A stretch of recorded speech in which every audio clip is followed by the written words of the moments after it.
Barukata Yahuwah Eloheinu melech olam. Father, we give all praise and glory unto your name. Faithful are you, and true are your words. And we thank you so much that you have given us the understanding this day that we can stand before you, sit before you, kneel before you in righteousness. Help us to walk in righteousness, to live in righteousness, and even to die in righteousness. May your name be praised forever. May you grant us peace. May you use my lips to speak your words. And may you be glorified forever and ever. Amen. Hallelujah.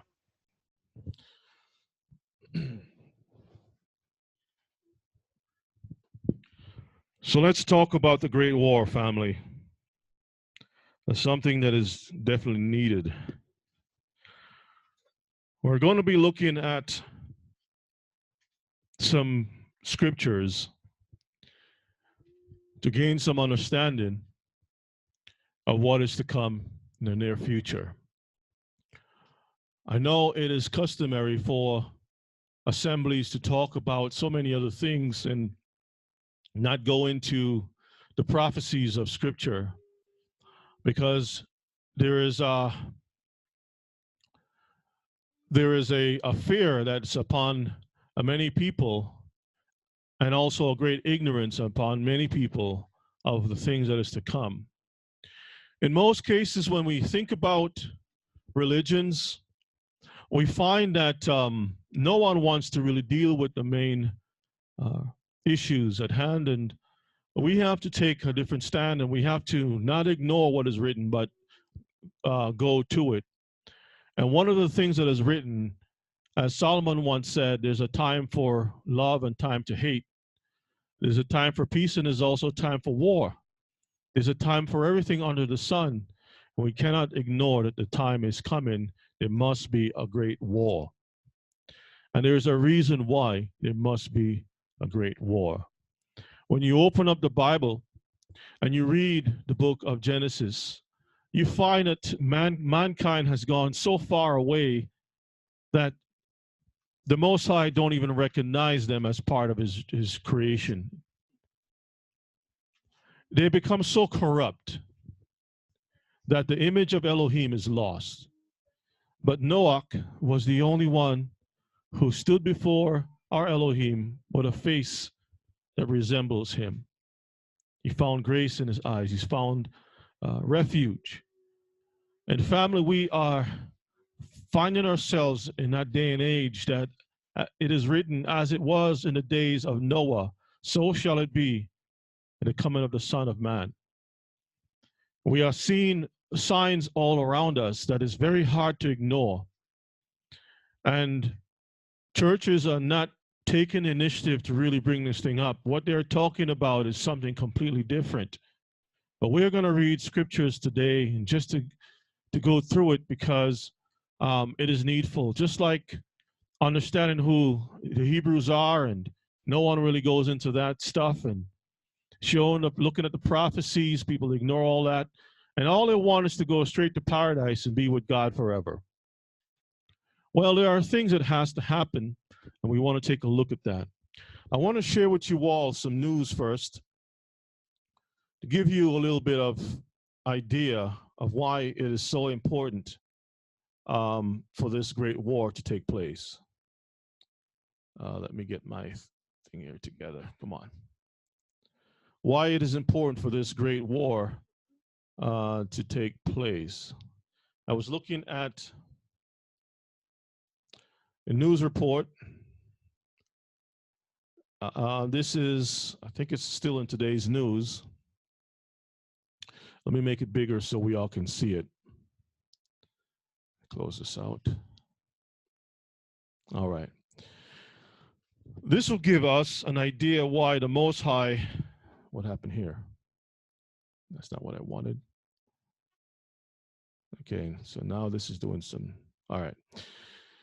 This is one of the reasons that we find that the Most High have to put an end to these nations because people are getting really crazy and far-fetched when it comes to life on this earth.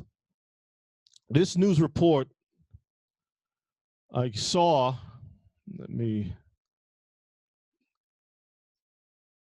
stop this nonsense. Okay, the title is Humans Biohacking Their Own Bodies with Blood Transfusion to Achieve DIY Immortality. A cure for aging is on the horizon, claim scientists, but some daredevils can't wait. Let me make it a little bit bigger.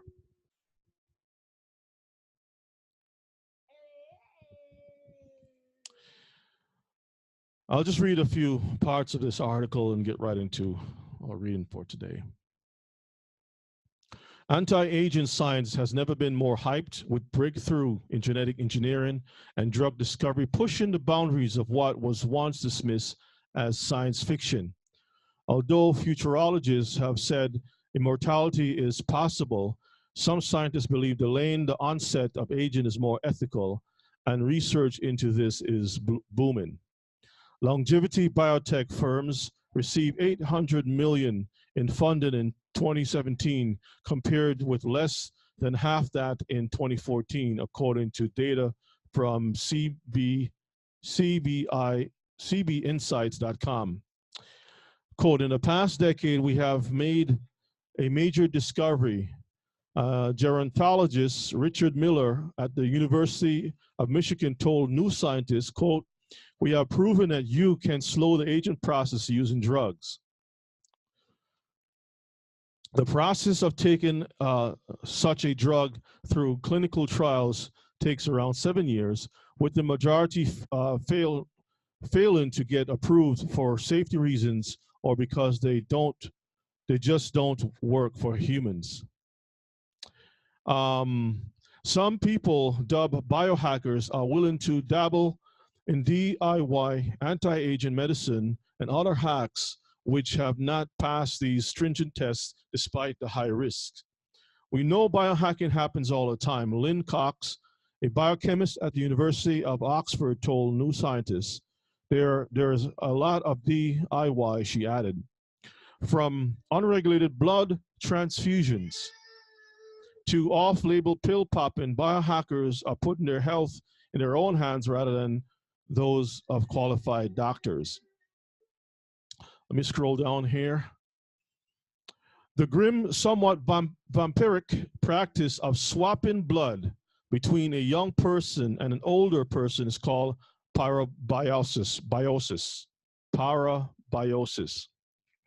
Scientists discovered in the 1970s that fusing the circulatory system of animals together, sometimes for a week on end, had surprising results. The younger animal would age prematurely, whereas the older animal was rejuvenated. But a stark warning was issued by the FDA, who said it feared some Americans are receiving rogue blood transfusions. I'm going to stop here, because what we're seeing, families, that people are spending a lot of money to live forever, and they're doing things like vampires. I'm thinking about the amount of abortions that happens and transfusions, not transfusions, but blood banks that have been in works for a long time. And then I think about the movies that are out there. There are a lot of movies. There's one called The Strain.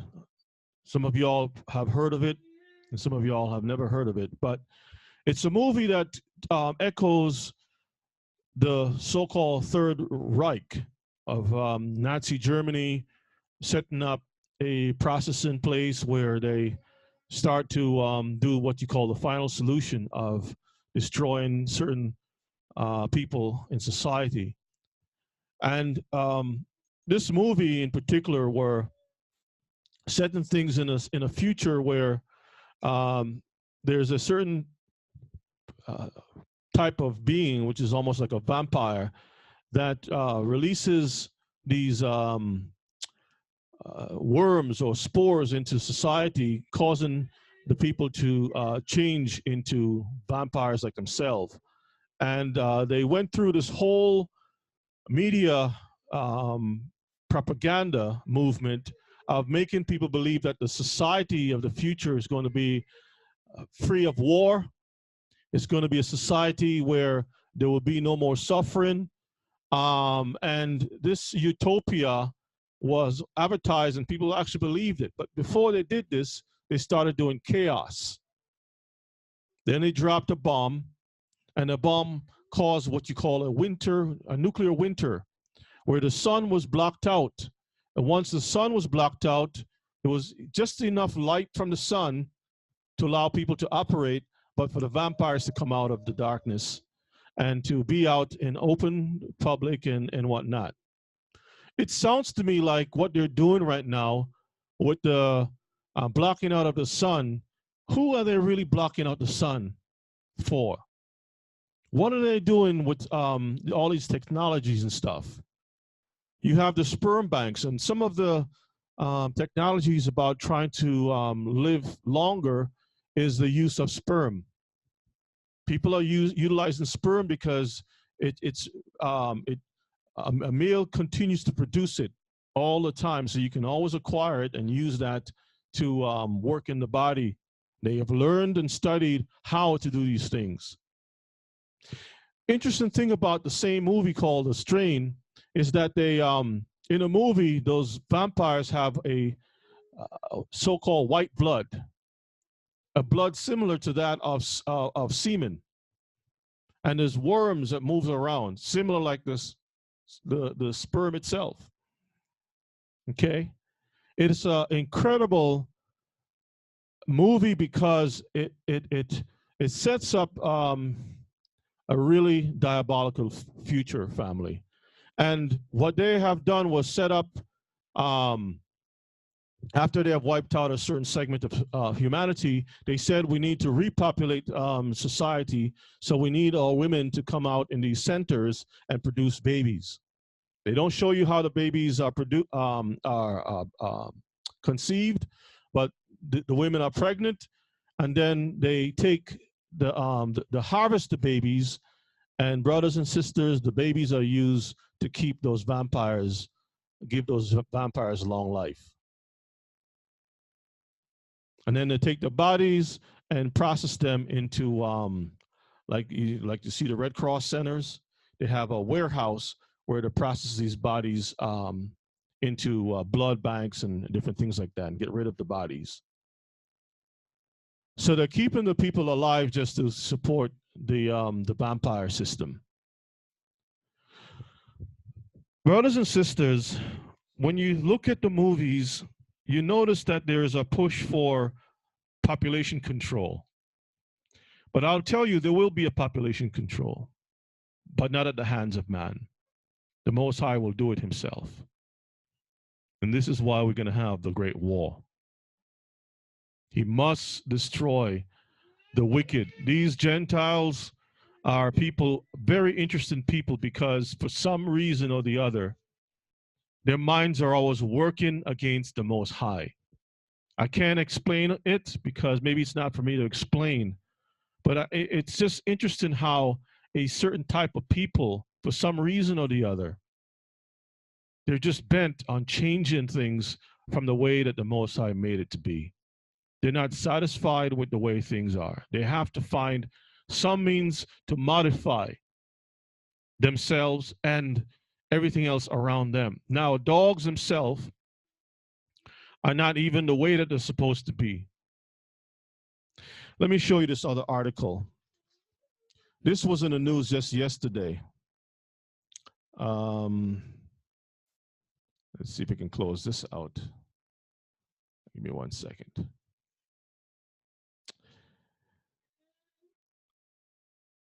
Okay. Officials say cases of disease that can be transferred. Okay, tell you what. Unblock ads. They're forcing us to look at the ads and stuff. Just give me 1 second.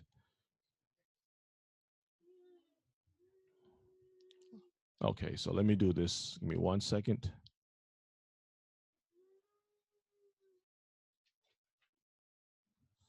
Let's close this out. me 1 second, Mishpaka. Close this out.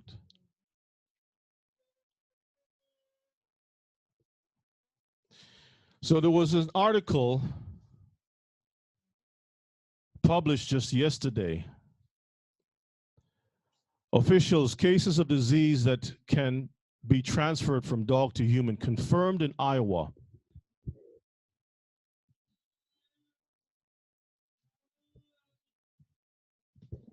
Trying to make it a little bit bigger so we all can see it. People seem to forget that the Most High caused everything to be separated. But the Gentiles, for some reason, believe that it shouldn't be so at all, and it's not right, and we need to change.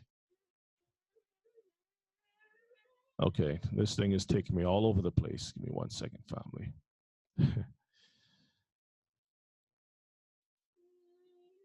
All right, let's try this again. I'm just going to go ahead and read the article. It says, whether you love it or hate it, your dog probably loves licking you. But does kissing your pet on the mouth means risking your health?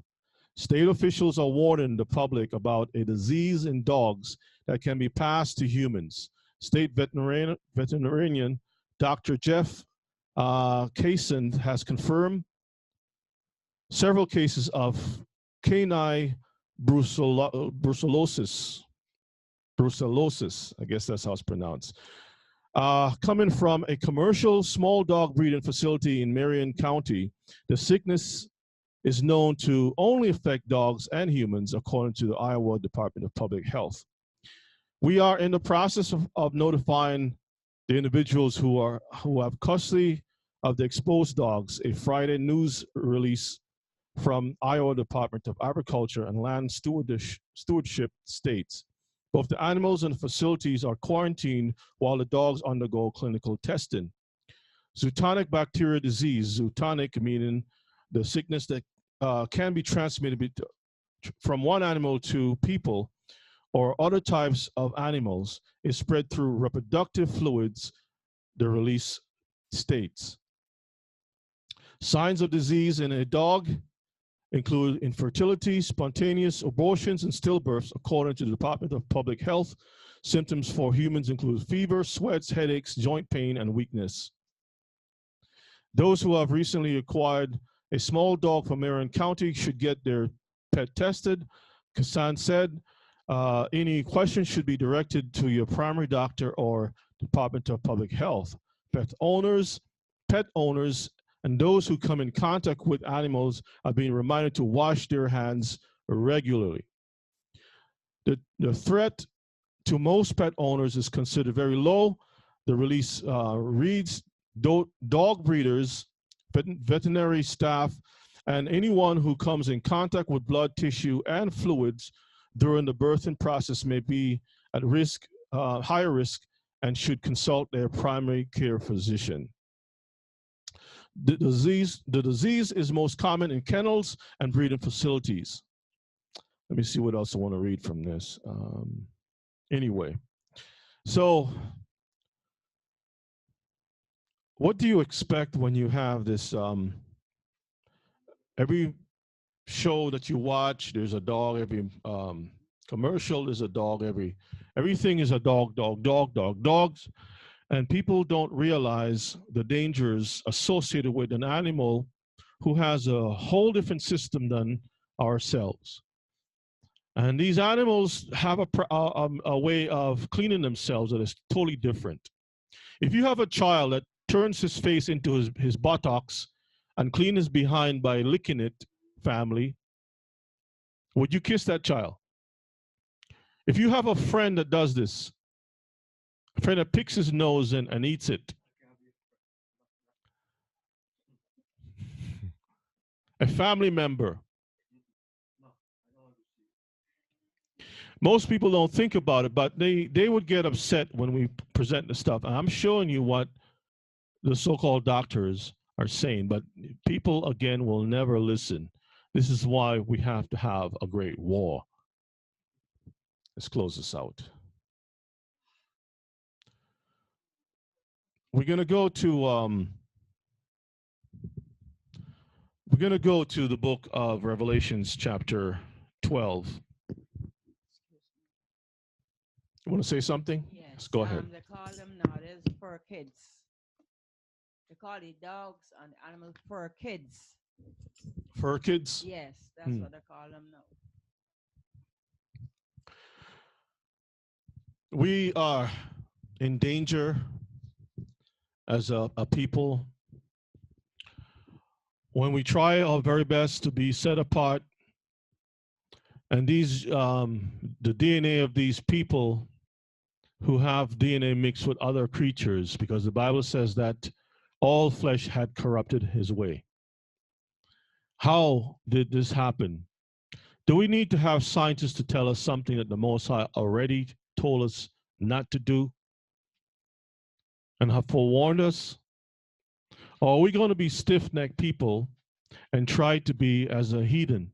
The Bible says to learn not the ways of the heathen.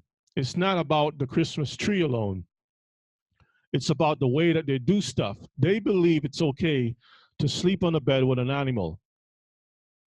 They believe it's okay to a man or woman would lay down while the dog is right there, and they would do their business, and the dog will be right there seeing everything. They believe in having a type of a culture that the animals is not separated from themselves. And then when they produce children who have all of these diseases in their bodies, we go out and we pick from these people, and we ourselves become contaminated. How can we be the chosen people of the Most High when we fail to do the chosen stuff to be the chosen people? So the only way we can correct this problem is that the Most High must declare war. Let's go to Revelations chapter 12, and we're going to read verses 7 to 17. I'd like a reader to help me out because it's a lot of reading, okay? Revelations chapter 12 lets us know, family, that we were born into warfare. You and I was born into a time of war. We didn't come into a world of peace, we came into a time of war.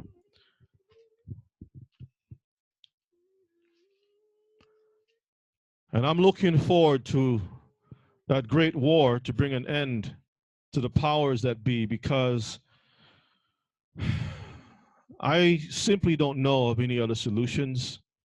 And the only answers is what the Most High have to do himself.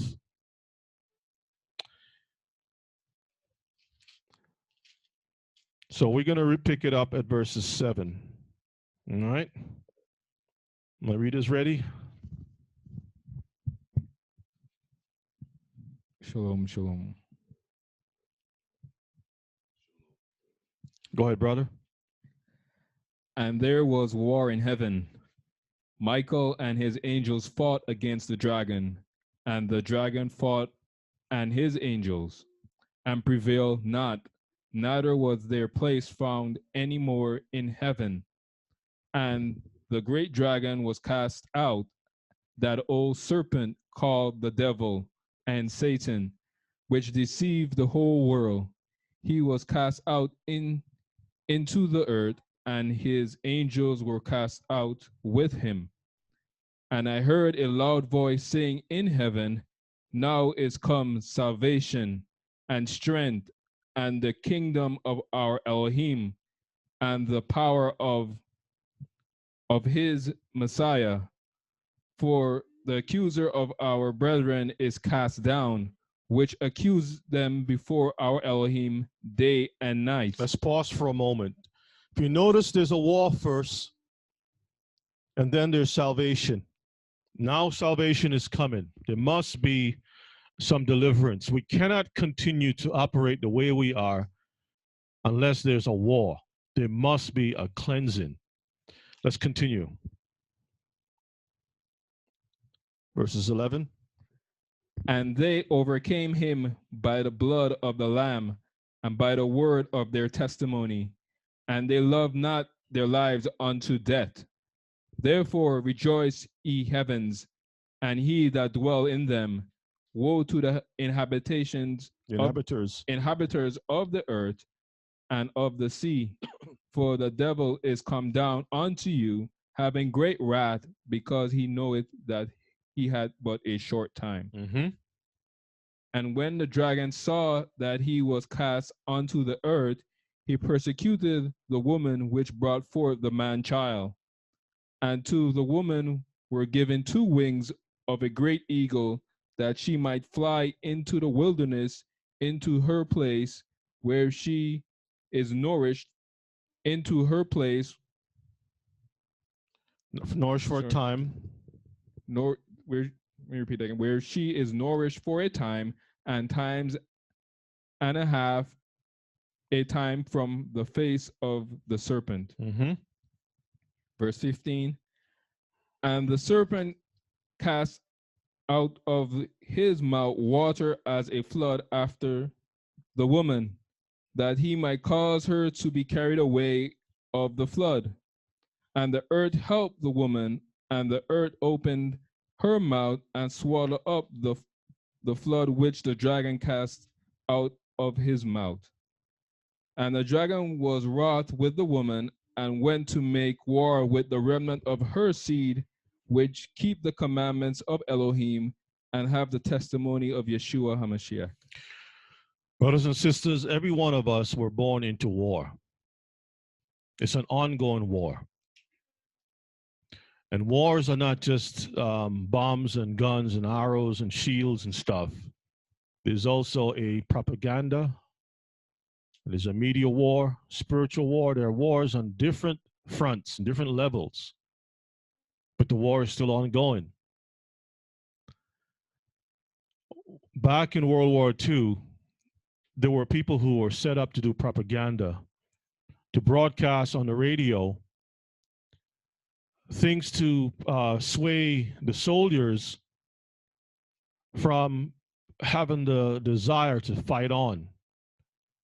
Leaflets were dropped into communities to cause the people to lose hope, to believe that, they should give in or give up. All of that is part of warfare. Brothers and sisters, we are in warfare today where we have been attacked from all fronts. On the home front, we're attacked on the school front, the medical front, every which way. As you've seen with that article, we're also attacked on that level too. Because we have to interact with people on a daily basis. We send our children to school. And in most cases, the children that they have to interact with are not clean. The teachers are not clean. The people who process the foods are not clean. We are dealing with a very, very, very diseased and sick world that needs to be purified and cleansed again. Kifa, is there something you want to say? Shalom, shalom, everyone out there. I bring you good tidings, prosperity, peace, and hope. We are destroyed for a lack of knowledge and understanding, and the ability to have understanding and wisdom in everything we do and say. Sometimes we think because of the sways of society, we continue in life doing things that we think or we see that is good for our benefit, but is really a destruction for our souls. We are fighting a war each day. It's not only a mental war in the sense of anxiety and in the sense of concern, in the sense of frustration, in the sense of people making promises, in the sense of work, in the sense of all things. We're fighting a war in every way. We're fighting a war if you don't realize the facts of trying to stay alive and survive. The Georgia Guidestone says that they have to bring the world and the earth to a certain population base for a certain amount. There's fights and wars in Africa. You go to the supermarket, there's a fight and war with GMOs.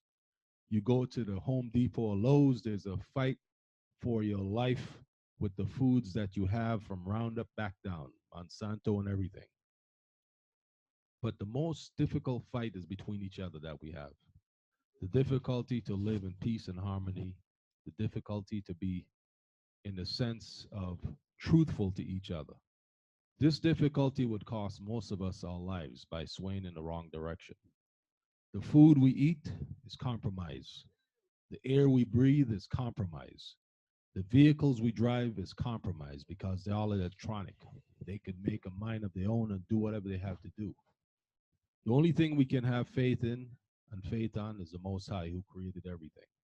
And we have to stay focused, folks. We have to stay focused. Because these things that they're telling you right now that's transferred from animal to human, people are finding comfort, as they call these animals comfort. The women are finding comfort with these animals, and they're going towards, as far as the Bible says, they're transferring their lust and desires to these animals. And unfortunately, there is a price to pay for these things. And you don't know if the person that you're with is providing a service to somebody that is providing a service to these animals. The next thing you know, you get some disease that you are not even thinking about and some problems that you're not even expecting. But 2 Timothy 3 says that these things are come to pass and will come to pass. And the Most High shall be truthful about everything that he says. And we are standing in the times of the last days. Amen. All right, Kifa. With that said, family, let us go to Daniel chapter 12. We're going to read a few verses here. The book of Daniel chapter 12.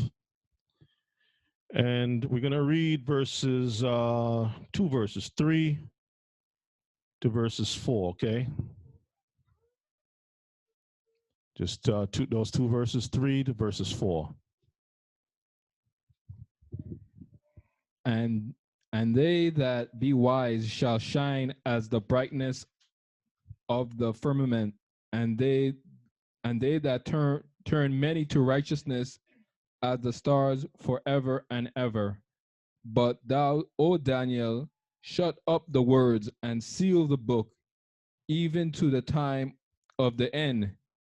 Many shall run to and fro, and knowledge shall be increased. Now, the Bible says to shut up the words and seal the book, even to the time of the end. And it says, many shall run to and fro, and knowledge shall be increased. How do we know that we are in the end times? The mere fact that technology has been increased to this point now, where you have the Google this and Google that. We have the ability to travel around this earth, and people are finding faster and faster ways of travel. You have bullet trains, supersonic jets. All of these things are letting us know, family, that we are definitely in the last days, end times. But it also says that there will be a turning, a wisdom, that they that turn many to righteousness as the stars forever, they will shine. Isn't that happening also? That there are many people being turned onto righteousness by going back to the word of the Most High. So we have three signs: the awakening of the Most High's people, the increase of knowledge, and also transportation traveling throughout this earth. Let's go to the book of Ezekiel chapter 35. We have quite some things here. Let me see if I want to go there first. Give me 1 second. Okay, before we do that, let's stay in Daniel. We're going to go to chapter 2, and we're going to read Daniel chapter 2. Second. Daniel 2, and we'll read, start at verses 40. We'll read, skip down through. Now, this is talking about the statue, the image that has the 4 segments of time: head of gold and silver and brass and also iron. So we want to go right to the 4th kingdom, which is that of the iron, verses 40. We'll read from there. Okay, let's read 40 and we'll skip on down. Oh, read from 40 down to verses 44, okay? And the fourth kingdom shall be strong as iron. For as much as iron breaketh in pieces and subdueth all things, and as iron has breaketh all these, shall it break in pieces and bruise. And whereas thou sawest the feet and toes, part of potter's clay and part of iron, the kingdom shall be divided, but there shall be in it of strength of the iron, for as thou sawest the iron mixed with miry clay. And as the toes of the feet were part of iron and part of clay, so the kingdom shall be partly strong and partly broken. And whereas thou sawest iron mixed with miry clay, they shall mingle themselves with the seed of men, but they shall not cleave one to another, even as iron is not mixed with clay. And in in the days of these kings shall Elohim of heaven set up a kingdom which shall never be destroyed, and the kingdom shall not be left to other people, To other people, read. but it shall break in pieces and consume all these kingdoms, and it shall stand forever. You know what this reminds me? It reminds me when Moses put down, or Aaron put down the staff, and it consumed the other staffs and made one kingdom, one staff. Remember, it turned into a snake and ate up the other two and became one in a hand. Well, this is the prophecy of the future. The Bible is saying, in the days of these kings, in the days of these kings, shall Elohim of heaven set up a kingdom. So those kings will be around, or those kingdoms will still be around, and they will have to subject themselves unto the Most High, which shall never be destroyed, and the kingdom shall not be left to other people, but it shall break in pieces and consume all these kingdoms, and it shall stand for a short time, forever. This is talking about the fourth kingdom being defeated, which is the Roman Empire. We are still under the Roman Empire. Don't be fooled about it. Everything around us has some Latin embedded in it. Our dollar bill, if you have a coin, it has the Latin on there. You go to your courts, you go to your medicines. You name it. It's all Latin, Latinized. Okay, it's a Latin system. So, what we are looking at is that the last kingdom before the Messiah's kingdom is the Romish Empire. All right, now let's go to Daniel chapter 7, and we're going to read verses, let's see, 17. Daniel 7 and 17. And then we're going to go to Ezekiel after this. So let's go Daniel 7, 17. Let's see what the book has to say.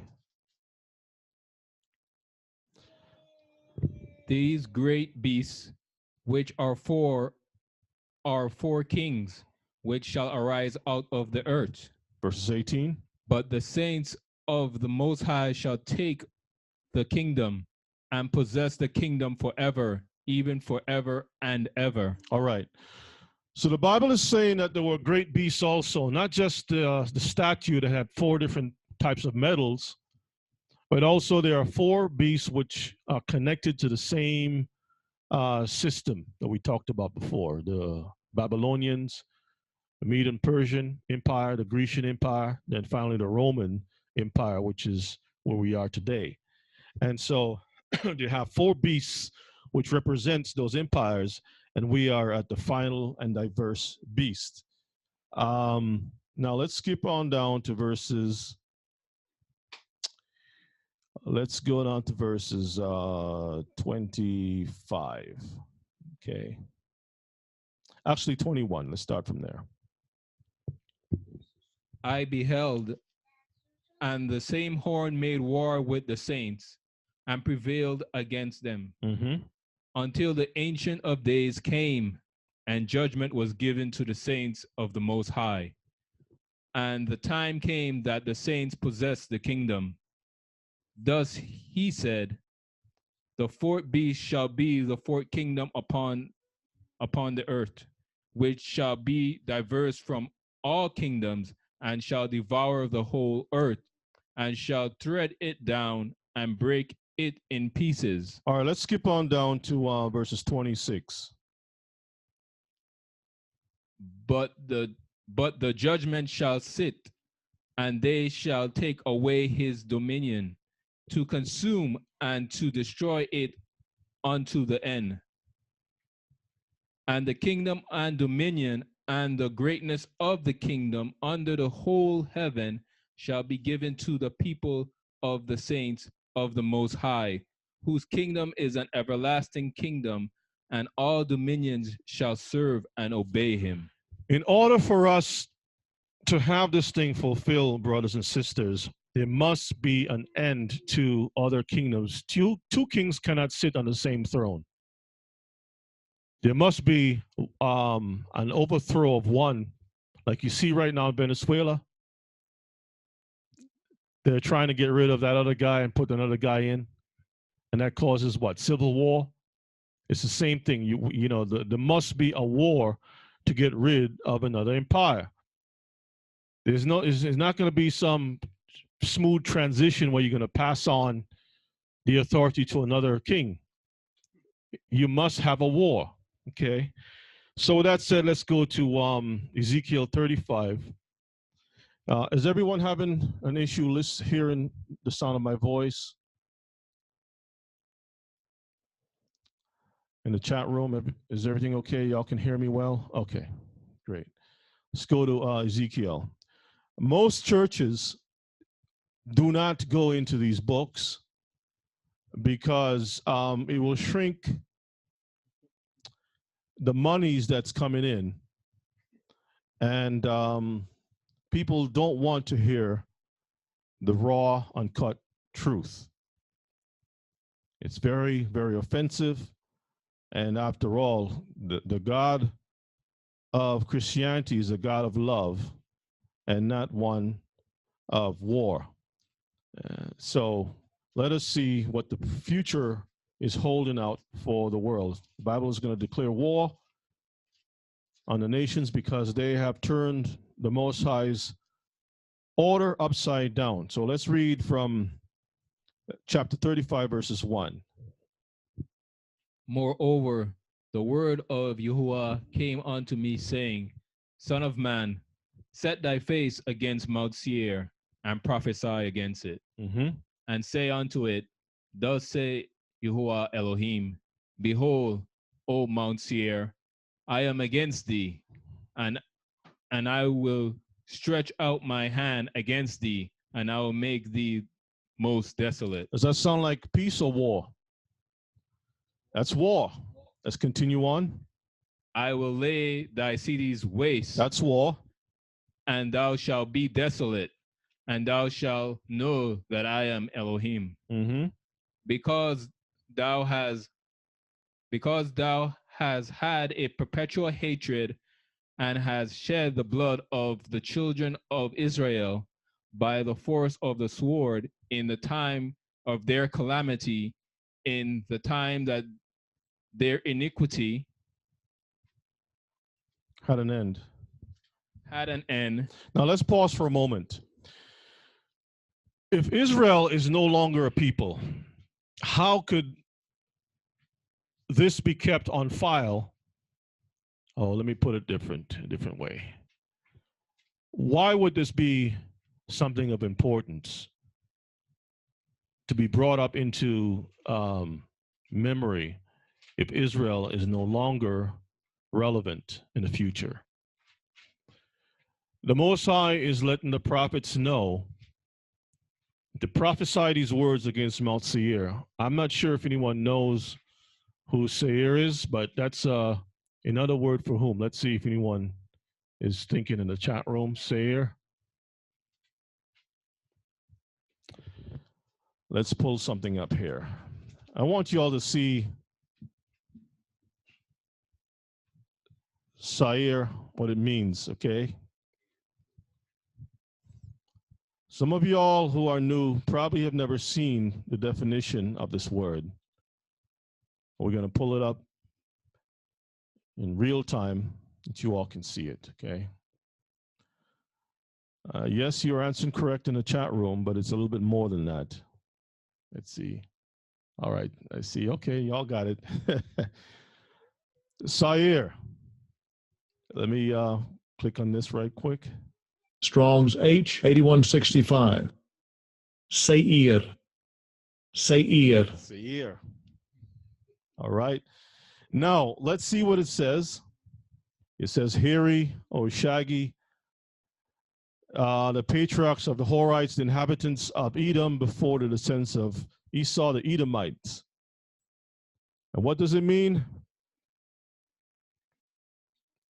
Hairy, but there's a little bit more to it. Let's click on 8163 to go to the root. And this is what it means. It means a goat. It also means the devil. A satyr or satyr may refer to a demon-possessed goat like the swine of Gadara.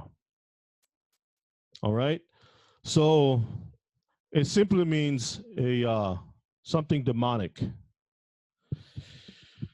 So this is a prophecy against a certain people who the Most High must get rid of because they have a perpetual. It says you have a let me see what it says. Verses 5. Because you have had a perpetual hatred and has shed the blood of the children of Israel by the force of the what? The sword in the time of their calamity, in the time that their iniquity had an end. So this is something that the Most High did not forget. Forgive and forget mentality. Let's not go back over that again. Those things are past.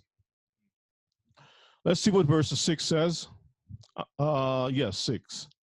Therefore, as I live, saith Yahuwah Elohim, I will prepare thee unto blood, and blood shall pursue thee. See it, thou hast not hated blood, even blood shall pursue thee. It says, it looks like you don't hate blood.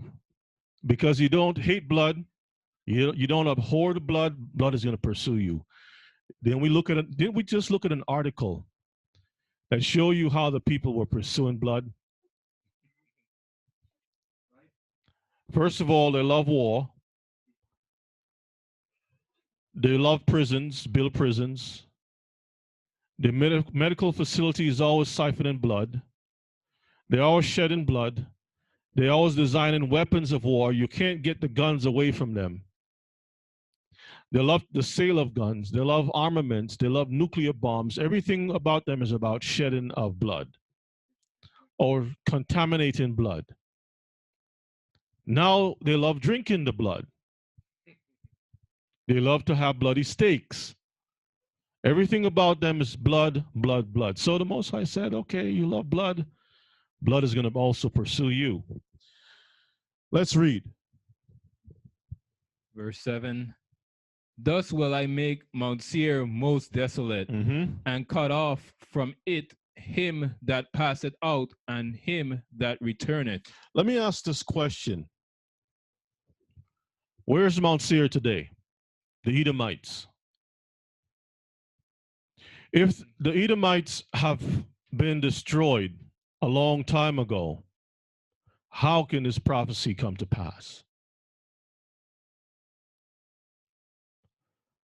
I'm trying to understand how we can have a fulfillment of these words when these people no longer exist. Verses 8. And I will fill his mountains with his slain men, in thy hills and in thy valleys, and in all thy rivers shall they fall that are slain with the sword. I will make thee perpetual desolations, and thy cities shall not return, and they shall know that I am Yahuwah. And you shall know that I'm Yahuwah. Verses 10. Because thou hast said, these two nations and these two countries shall be mine, and we will possess it, Mhm. whereas Yahuwah was there. Let me ask this question. What is it talking about? These two nations, plural, and these two countries shall be mine. What is it talking about? No. What did it desire? It's Judah and Israel, the two houses of Israel. Okay. All right. So they desire, remember that the blessing that was supposed to go to Esau, Jacob got it. And from that time on, Esau have always had a hatred for Jacob. Let's read verses 11. Therefore, as I live, say Yahuwah Elohim, I will even do according to thine anger, and according to thy envy, which thou hadst used out of thy hatred against them. Mm-hmm. And I will make myself known among them when I have judged thee. Verses 12. And thou shalt know that I am Yahuwah, and I have heard all thy blasphemies, which thou hast spoken against the mountains of Israel, saying, they are laid desolate, they are given us to consume. They are empty so we can take over the territories. Right? Let's read on. Thus with your mouth ye have boasted against me, and have multiplied your words against me. I have heard them.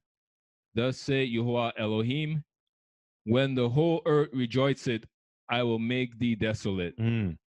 So the Most High has a plan to eradicate Edom for how they think and how destructive they are as a people. Verses 15. As thou didst rejoice at the inheritance of the house of Israel, because it was desolate, so will I do unto thee. Thou shalt be desolate, O Mount Seir, and all Idumea, even all of it, and they shall know that I am Yahuwah. All, not some, all of Edom. Let me read it again. As you did rejoice at the inheritance of the house of Israel. That's the Goldilocks syndrome. Because it was desolate, so will I do unto you. You shall be desolate, O Mount Seir, and all Idumea, or all Edom, even all of it, and they shall know that I am Yahuwah. So there's going to be a war. It's setting itself up right now. Things are getting itself in order. There's an itch that the people wants to scratch. They want to have war. Let's go to chapter 36. We'll pick it up at verses 1. Okay. Also, thou son of man, prophesy unto the mountains of Israel, and say, ye mountains of Israel, hear the word of Yahuwah. Thus said Yahuwah Elohim, because thy enemy had said against you, aha, even the ancient high places are ours in possession. Therefore prophesy and say, thus say Yahuwah Elohim, because they have made you desolate and swallowed you up on every side, that he might be a possession unto the residue of the heathen, and ye are taken up in the lips of talkers, and are an infamy of the people. So it says, because they have made you desolate and swallowed you up on every side, that you might be a possession unto the residue of the heathen. So the heathen has control over the territories of Israel. That's what the book is saying. Is the Most High happy with that? No. Does he have a program to remove them? Absolutely. Okay, he has a plan that is soon to come, family. Let's read verses 4. Therefore, ye mountains of Israel, hear the word of Yahuwah Elohim. Thus say Yahuwah Elohim to the mountains and to the hills, to the rivers and to the valleys, to the desolate wastes, and to the cities that are forsaking, which became a prey and derision to the residue of the heathen that are round about. Therefore, thus say Yahuwah Elohim, surely in the fire of my jealousy have I spoken against the residue of the heathen, and against all Idumea, which have appointed my land into their possession with the joy of all their heart, with despiteful despiteful minds to cast it out for a prey. They want to spoil the place and turn it into what they want, not the way the Most High have set it apart. I want you all to listen carefully. To make the place into a prey is to utilize it for their own benefit. He says, the Most High says, I am jealous. I have spoken against the residue of the heathen and against all Idumea. Yes, elder. Which have appointed my land into their possession with the joy of all their heart. So I want to know who's in the land right now. Yes, elder. Yeah, that is what's shalom, family. This is what's going on now. For a long time now, this the system that they have, the enemy have created for themselves. We all know it. They drill in the earth. They see everywhere. They're getting oil from it, and they spray in the sky. They do all kind of wickedness on this earth, trying to change all that, even the humans, animals, and all the things that those people are doing to change everything and even to destroy God's children. And that is why they have war. And God is going to stop that pretty soon. Thank you very much. Let's read on, Brother Pincus. Verse 6. Prophesy therefore concerning the land of Israel, and say unto the mountains, and to the hills, to the rivers, and to the valleys, thus say Yahuwah Elohim, behold, I have spoken in my jealousy and in my fury, because he have borne the shame of the heathen. Therefore, thus say Yahuwah Elohim, I have lifted up my hand, surely the heathen that are about you, they shall bear thy shame. Their shame. So it's putting it into the sense of a land that has been raped and abused, and you feel ashamed of what has happened to you. So now he's going to pass the shame from the person who's been exploited or the territory onto the people who have exploited them. There's no reason why Israel should continue being exploited. He's going to put an end to it. Let's read. But ye mountains of Israel, ye shall shoot forth your branches, and and yield your fruit to my people of Israel, for they are at hand to come. Wait a minute. The Bible is saying that they are what? At hand. At hand to what? Come. Did it say that they're already there? That's what we got to keep a close eye on, family. See, there are people who occupy the land right now claiming to be Israelites. But the Bible is saying that in the book of Ezekiel is letting us know that there are people who possess the land and are exploiting the territories. But the Most High has to deal with them because he's jealous how they have identified and taken over his stuff, and he's jealous, he's upset with this thing. He says, but you, O mountains of Israel, you shall shoot forth your branches and yield your fruit to my people Israel. There is no denomination listed here. There's no prophecy about a denomination occupying anything. There's no prophecy about a denomination occupying heaven or even any place on earth. You cannot find it. So when people strive in those denominations to be the best church goer, they're wasting their time because the Most High don't care about that. He cares about Israel. He called Israel his people. Okay? They are at hand to come. It hasn't happened yet. We're supposed to be coming. The people are to come. So the mountains of Israel is speaking about the territory in this language, saying that soon the occupants will be coming. Okay, verses 9. For behold, I am for you, and I will turn unto you, and ye shall be Tilled and sown. tilled and sown. So the territory has to be plowed again. Things have to grow back into it again. Tilled and sown. That sounds like work to me. That sounds like a future of farming. That doesn't sound to me like building all these plastic industries and cars and tablets and computers and stuff. It sounds like going back to the dirt. And I'm hoping this will happen in my lifetime. Okay. So the land is begging, I want to be tilled and sown. I want to be fertile again. Verses 10. And I will multiply men upon you. So if the right people was already in the land, you think the Most High would have used this language? He will multiply men upon. I will multiply. That's so it hasn't happened yet. The right people is not in the land. Let's read. All the house of Israel. All the churches. All the house of Israel. All the congregations.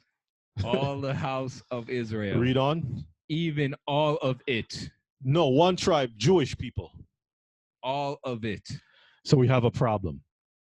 If this has been fulfilled already, where is Issachar? Where is Zebulun? Where is Naphtali? Where is Manasseh? Where is Ephraim? Where's Dan? Where's Levi? Well, they claim to be Levi, and they claim to be Judah, and they claim to be Benjamin, wrapped up in one pile, dog pile called Jewish.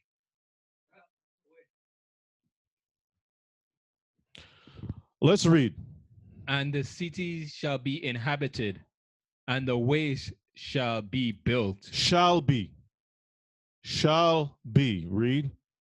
And I will multiply upon you man and beast, and they shall increase and bring fruit. And I will settle you after your old estates. What? Read it again. And I will settle you after your old estates. But I thought those things were done away with. We have a problem because in churchianity, they're always talking about new stuff.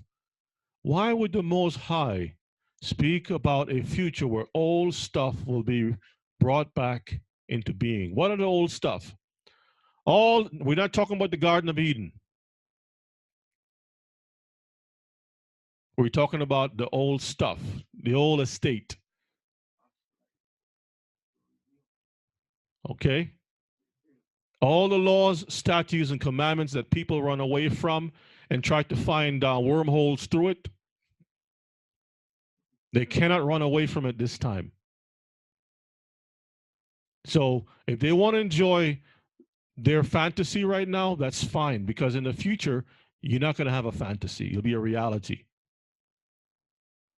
Let's read. And will do better unto you than at your beginnings, and ye shall know that I am Yahuwah. So if the people are in the land right now, are the returned Israelites, what better stuff that they have that is better than the beginnings? What do they have right now that is better than what the Most High have in store? The Most High haven't given anybody anything better. That hasn't happened yet. It's going to come in the future. Okay? It says, and you shall know that I am Yahuwah, because I'm the one that's going to be giving it to you. Verses 12. Yea, I will cause men to walk upon you. I will do what? Cause. Read. Even my people Israel, and they shall possess thee, and thou shalt be their inheritance, and thou shalt no more henceforth bereave them of men. So we're not going to lose any of our people. That's what he's talking about. Right now you have the Iron Dome. you have bunkers, you have Palestinians, you have all kinds of people in the territories, churches, mosques, you name it, all over the place. Everybody has their own ideology. Does that sound like the return? Does that sound like anything is correct? No. So there must be a war. Let's continue on. Also, they have the Pan, the goddess Pan in the territory. They still do sell pigs. They do the sodomite parade and all these Parades. crazy things. So Let's so- pick it up at verses 14. Therefore, thou shalt devour men no more, Mm-hmm. neither bereave thy nations any more, say Yahuwah Elohim. Neither will I cause men to hear in thee the shame of the heathen any more, neither shalt thou bear the reproach of the people any more, neither shalt thou cause thy nations to fall any more, say Yahuwah Elohim. So let's look at this again. He says, there'll be no more shame of the heathen. What's happening in Israel right now? There's shame. Okay, there's a lot of shame going on over there. Reproach is still happening. Neither shall you cause your nations to fall anymore. That's talking about Hebrews. People, if the people in Israel right now are the people of the book, meaning Israelites, then there shouldn't be any more dead Hebrews or wars and all of these different things. Those things should be at an end. Okay. Verses 16, let's read. Moreover, the word of Elohim came unto me, saying, Son of man, when the house of Israel dwelt in their own land, they defiled it by their own way and by their doings. Their way was before me as the uncleanliness of a removed woman. Mm-hmm. Wherefore I poured my fury upon them for the blood that they had shed upon the land, and for the idols wherewith they had polluted it. This stuff is still going on today, family. So the place must be cleansed. But again, he's speaking now in the past tense. When we occupied the territory of Israel, we didn't do so well. We shed blood. We were corrupt with idolatry and such like. Verses 19. And I scattered them among the heathen, and they were dispersed through the countries. According to their way and according to their doings, I judged them. Mm-hmm. And when they entered onto the heathen whither they went, they profaned my holy name. When they said to them, These are the people of Yahuwah, and are gone forth out of his land. So again, when we came amongst the Gentiles, we pick up the ways of the Gentiles. This is why we have such a hard time to cause our people to even listen and to change their ways, because that idolatry, that wickedness is still deep in them. Let's continue on. But I had pity for mine holy name, Mm-hmm. which the house of Israel had profaned among the heathen, whither they went. So he still has compassion upon Israel, but only through his name. He's going to keep his side of the contract. Verses 22.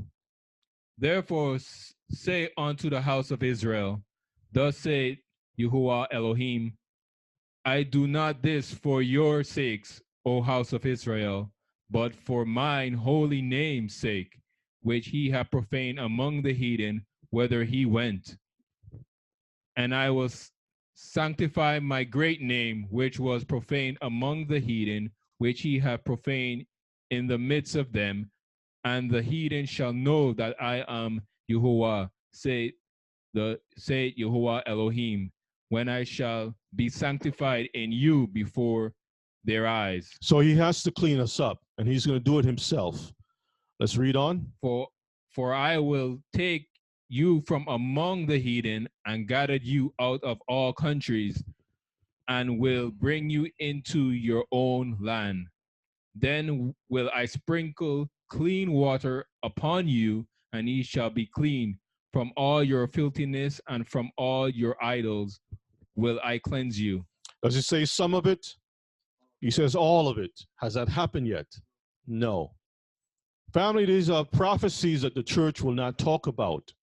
Okay, I'm going to this part first before we go into the war, because in order for him to deal with those nations who occupy the place, he must wage war against them. Okay, let's continue on. A new heart also will I give you, And what else? and a new spirit will I put within you, Mm-hmm. and I will take away the stony heart out of your flesh, and I will give you an heart of flesh. And I will make you a good Christian, and you shall. So say that in there. I will take away the stony heart out of your flesh. So when he's talking about the you, who is the you he's referring to? It's not a denomination. He's going to take away the stony heart from them. All 12 tribes. There must be 12 tribes somewhere for those things to happen, right? It must happen. It must be must come to pass. Read on, brother. And I will put my spirit within you, Mm-hmm. and cause you to walk in my statutes, and ye shall keep my judgments and to do them. If this hasn't happened yet, and if this is not going to happen, then God is a liar. That's Jeremiah 31. Then he's a liar. Why would I want to listen to someone? If he sent us his son to say something, why would I even want to listen to his son when the father himself is a liar? Why would I want to listen to him? You see, when you ask the right questions, it answers itself. It tells you, it teaches you. The father is going to keep his word.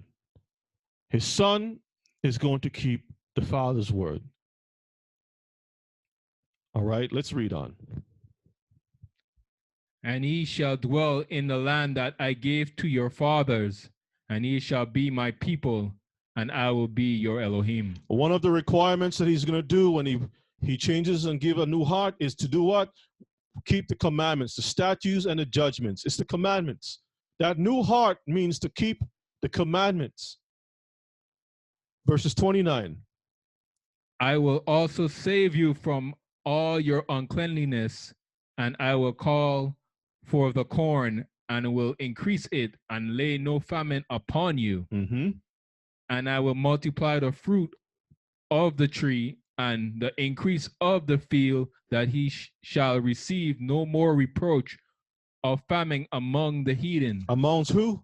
Among the heathen. Amongst the heathen. So he's going to take us from among these heathen, bring us back to the land, and increase not only ourselves as people, but also we're going to have gardens and crops and you name it. We're going to reproduce stuff again. All right, let's read.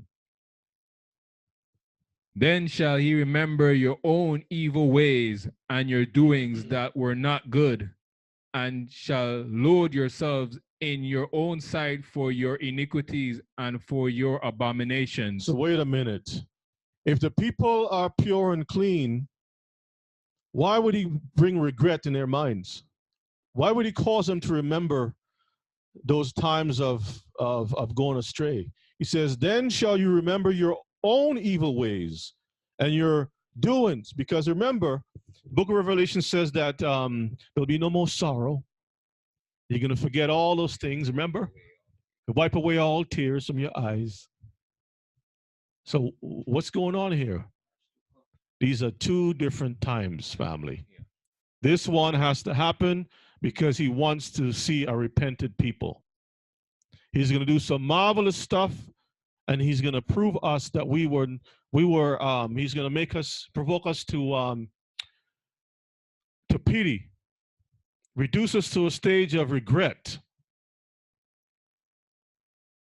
Because here you have someone fighting for you all the time, and what we're doing is we're embarrassing him over and over, embarrassing him. Going about doing your own conversations, doing your own thing, following other people. So when your Elohim, your power is telling you this is the way it's supposed to be, you got your own thing going on.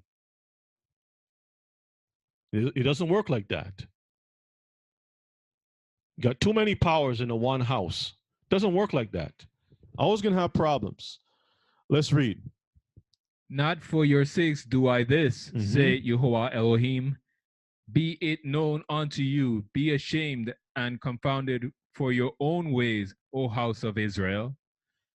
Thus say Yehovah Elohim, in the day that I shall have cleansed you from all your iniquities, I will also cause you to dwell in the cities. Wait. He says that he's going to clean in the day that I shall have cleansed you from all your iniquities. I will also. So the cleaning, and then he's going to follow up with what? Causing you to dwell in what? Cities, and the waste shall be built. Is there a waste right now in Israel? You might as well call it so. If you're talking about sins happening over there, right now the place is desolate. Brothers and sisters, part of the process of cleaning or bringing us back to the land, you must be clean. Before you go into the bed and sleep, you got to take a shower. You got to get yourself right.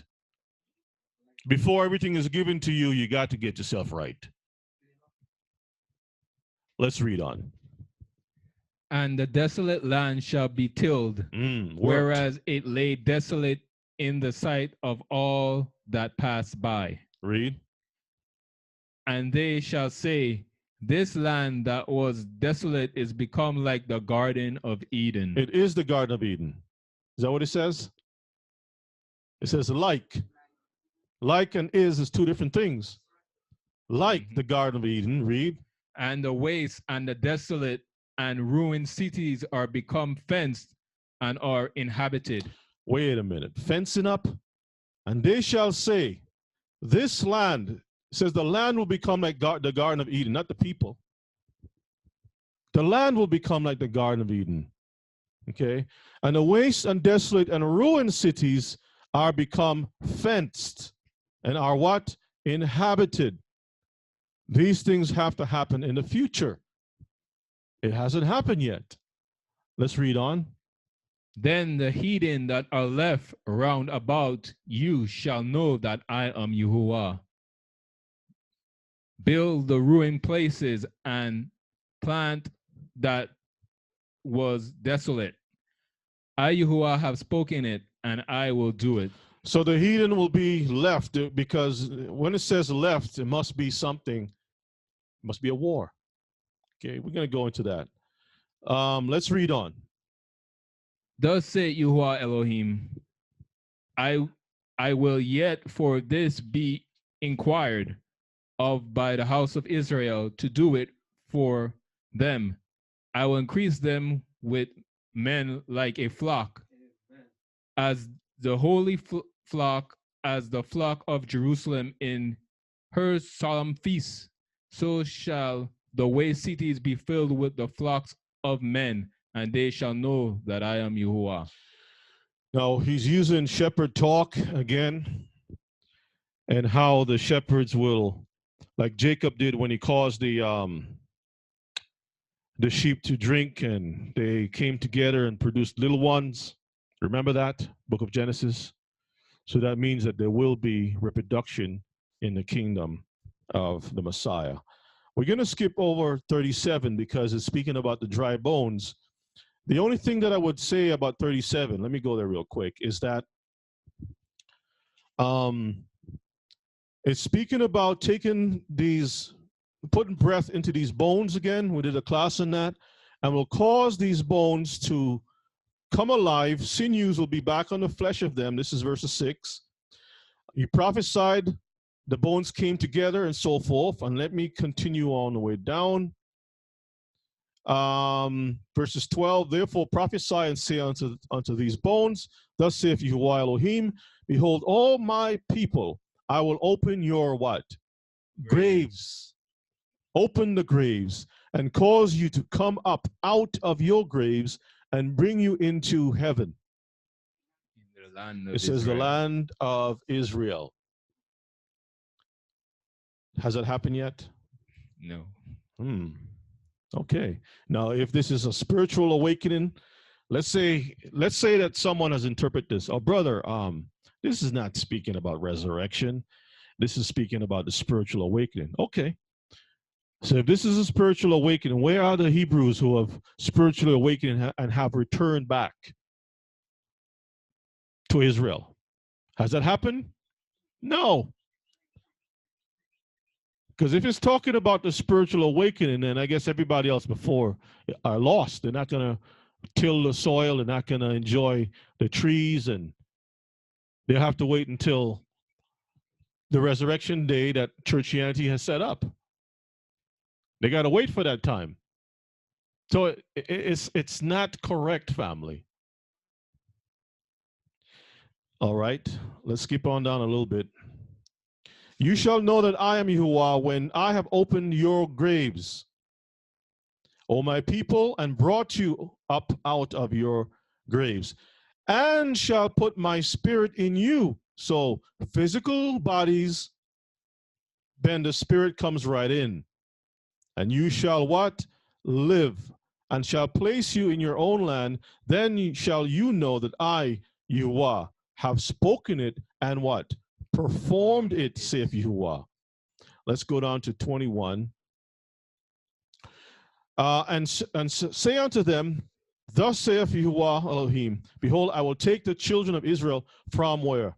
Among the heathen, whither they be gone, and will gather them on every side and bring them into their own land. I will make them one nation in the land upon the mountains of Israel, and one king shall be their king, shall be king to them all, and they shall be no more two nations. Neither shall they be divided into two kingdoms anymore at all. Has this happened? If you ignore the prophecies, you are saying that God is a liar.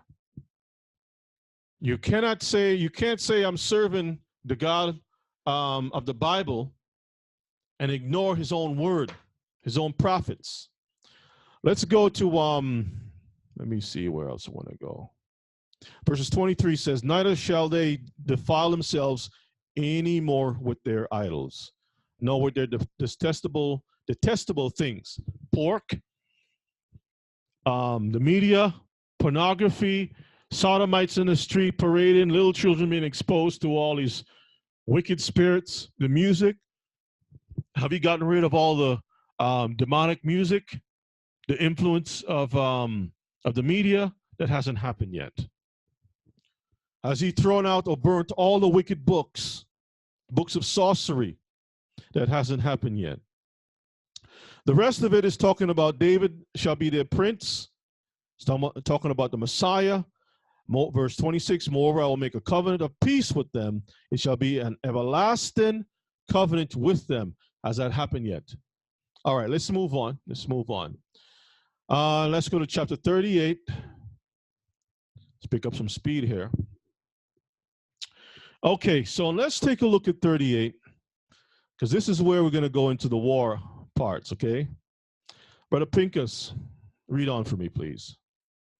And the word of Yahuwah came unto me, saying, Son of man, set thy face against Gog, the land of Magog, the chief prince of Mashiach, and Tubal, and prophesy against it. Prophesy as good friends. Prophesy against it. Against them. Okay, let's read.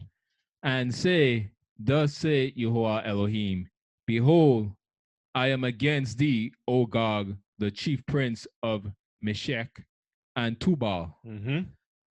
And I will turn thee back and put hooks into thy jaws, and I will bring thee forth and all thine army, horses and horsemen. Stop. When the Bible says horses and horsemen, is it talking about jeeps and tanks? Or is it really horses and horsemen? Eschatology in Christianity is that this is symbolic of jeeps. Brothers and sisters, when the Bible tells you it's horses and horsemen, is exactly that. Has to be that way. Let's continue. All of them clothed with all sorts of armor, even a great company with bucklers and shields, and all of them handling swords. Bucklers and shields, all kinds of armor. Let's see who's on the list. Persia, Persia, that's Iran. Ethiopia, Uh-huh. and Libya, with them, all of them with shields and helmets. Now, if you look into historical events, you'll see that Russia has always been making deals with Iran, Ethiopia, and also Libya. These places have always acquired some type of military strength from the Russian government. Okay, let's continue on. Gomer. Gomer and all his bands, the house of Togarmah of the north quarters, and all his bands, and many people with thee. Be thou prepared, and prepare for thyself, thou, and all thy company that are assembled unto thee, and be thou a guard unto them. After many days thou shalt be visited. In the latter years thou shalt come into the land that is brought back from the sword, and is gathered out of many people against the mountains of Israel, which have been always waste. But it is brought forth out of the nations, and they shall dwell safely, all of them. So they will be waging war and coming into the territories of Israel, right? Let's see what verses 9 is saying. Thou shalt ascend and come like a storm. Thou shalt be like a cloud to cover the land. Thou and all thy bands, and many people with thee. Thus saith Yahuwah Elohim, it shall also come to pass that at the same time shall things come in thy mind, and thou shalt think an evil thought. And thou shalt say, I will go up to the land of unwalled villages, and I will go to them that are at rest, that dwell safely, all of them dwelling without walls, and having neither bars nor gates. Remember, we read before where the Bible says he will bring us to the land and we will set up fences. But over here, it's not saying that. So what's going on here? Keep that in mind, okay? One verse is saying we are back, or we will be brought back, and then we will build fences and have our borders and stuff. But over here it says that there's no fences. Okay, let's continue on. Verses 12. To take a spoil and to take a prey, to turn thy hand upon the desolate places that are now inhabited, and upon the people that are gathered out of the nations which have gotten cattle and goods that dwell in the midst of the land. Sheba and Dedan and the merchants of Tarshish, with all the young lions thereof, shall say unto thee, art thou come to take a spoil? Hast thou gathered thy company to take a prey, to carry away silver and gold, to take away cattle and goods, to take a great spoil? Therefore, son of man, prophesy and say unto Gog, thus say Yahuwah Elohim, in that day when my people of Israel dwell safely, shalt thou not know it. Read. And thou shalt come from thy place out of the north parts, thou and many people with thee, all of them riding upon horses. Riding upon jeeps. Riding upon horses, a great company and mighty army. And thou shalt come up against my people of Israel as a cloud to cover the land. It shall be in the latter days and I will bring thee against my land, that the heathen may know me, when I shall be sanctified in thee, O Gog, before their eyes. Thus saith Yahweh Elohim, art thou he of whom I have spoken in old time by my servants the prophets of Israel, Mm-hmm. which prophesied in those days many years that I would bring thee against them? So it has to happen, right? Verses 18. And it shall come to pass at the same time when Gog shall come against the land of Israel, say Jehovah Elohim, that my fury shall come up in my face, for in my jealousy and in the fire of my wrath have I spoken. Surely in that day there shall be a great shaking in the land of Israel. Keep that in mind. The great shaking is what? What do we call a great shaking in a land? Earthquake. Earthquake. So keep that in mind. Let's continue on. So that the fishes of the sea and the fowls of the heaven and the beasts of the field and all creeping things that creep upon the earth and all the men that are upon the face of the earth shall shake at my presence, and the mountains shall be thrown down, and the steep places shall fall, Mm-hmm. and every wall shall fall to the ground. And I will call for the sword against him throughout all my mountains, say Yahuwah Elohim. Every man's sword shall be against his brother, and I will plead against him with pestilence and with blood, and I will rain upon him and upon his bands and upon many people that are with him, and overflowing rain and great hailstones, fire and brimstone. Thus will I magnify myself and sanctify myself, and I will and I will be known in the eyes of many nations, and they shall know that I am Yahuwah. Okay. We're gonna go to. Let me highlight a couple of things first of all. Notice it talks about earthquake, but it speaks about great hailstones, fire, brimstones. In the book of Joshua, we're going to go there real quick. Chapter 10. As a matter of fact, let me just open up another one here. The book of Joshua, chapter 10, we'll read verses 12 to 14. I want to share with you all when the Most High fights, that you can still see his style, his way of fighting. Joshua 10, verses 12 to 14. Okay, I'll read. Then spake Joshua to Yahuwah in the day when Yahuwah delivered up the Amorites before the children of Israel, and he said in the sight of Israel, Sun, stand thou still upon Gibeon, and thou moon in the valley of Ajalon.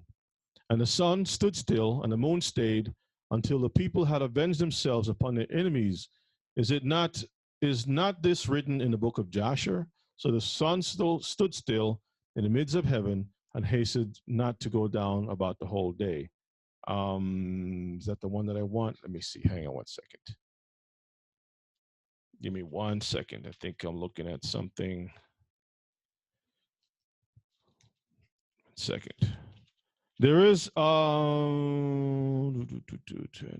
down to 17. Yes, that's the one. Okay. So it's down to 17, not to 14. Let me read it again. Verse 14, and there was no day like that before it or after it, that you are hearkening unto the voice of a man, for you are fought for Israel. And Joshua returned, and all Israel with him, unto the camp of Gilgal. But these 5 kings fled and hid themselves in the cave at Makeda. And it was told Joshua, saying, the 5 kings are found in the cave, hid in the cave at Makeda. And Joshua said, roll great stones upon the mouth of the cave. Let me see. Am I reading the right thing here? Hang on one second. I think I'm reading the wrong thing. Give me 1 second, family. Sometimes you write certain things down, and I think it's Joshua 9, probably. Let me see. Yes. Did I miss it then? Oh, yeah, that's it, in 11. So I was in the right spot, just read the wrong place. Okay, let's go back again. 11. And it came to pass as they fled from before Israel and were going in and were in the going down of Bethron, that the Lord Yahuwah cast down great stones from heaven. That's what I wanted. Upon them unto Azekah, and they died. They were more which died with hailstones than they whom the children of Israel slew with the sword. That's what I wanted. So I wanted to share with us here how when the Most High fights his warfare, you can see how in the past he utilized what? Hailstones, right? He killed them with hailstones. Now when we read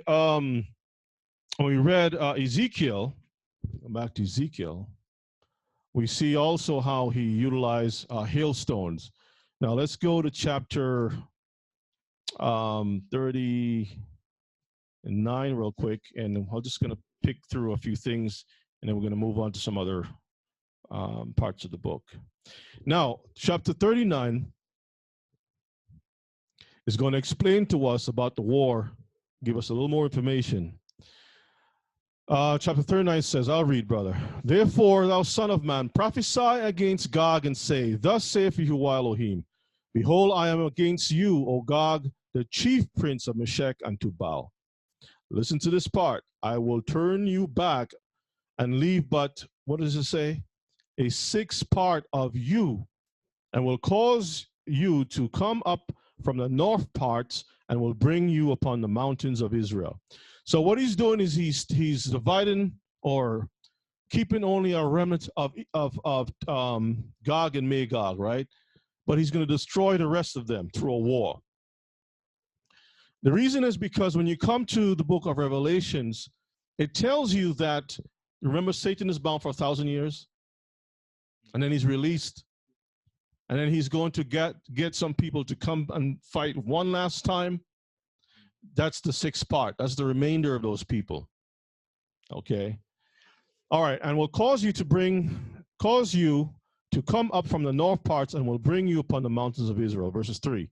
And I will smite your bow out of your left hand and will cause your arrows to fall out of your right hand. And you shall fall upon the mountains of Israel, you and all your bands and the people that is with you.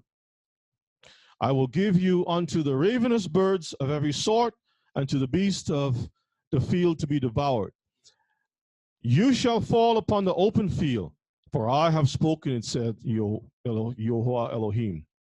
I will send a fire on Magog and among them that dwell carelessly in the isles, and they shall know that I am Yahuwah. Verse 7, so will I make my holy name known in the midst of my people Israel, and will not let them pollute my holy name any more. Is that happening? Is it happened yet? Is it still happening today? They're still polluting? The name is still being polluted, right? And the heathen shall know that I am Yahuwah, the Holy One. Where? In Israel. In Israel. Not of Israel, but this time he's in Israel. Behold, it is come, and it is done, saith Yahuwah Elohim. This is the day whereof I have spoken. They that dwell in the cities of Israel shall go forth, they shall set on fire and burn what? Both the shields and the bucklers, the bows and the arrows, and the handstaves and the spears, and they shall burn them with fire. How long? 7 years. Now, remember we said, I said it, we're not talking about jeeps and stuff. We're talking about physical animals. We're talking about a different type of warfare that has to happen. The Bible says in verses 10, so that they shall take no what? Wood. You need wood to make chariots. You need wood to make bows and arrows. You need wood to do a lot of these different things. To make shields and stuff. You have the wood laid with pieces of metal on it, okay? Because whole metal shield is very heavy for you to fight with. Don't worry about what you see with King Arthur and all those guys. It's difficult for you to walk around with a shield and fight with a shield that heavy of iron, pure iron, or even brass.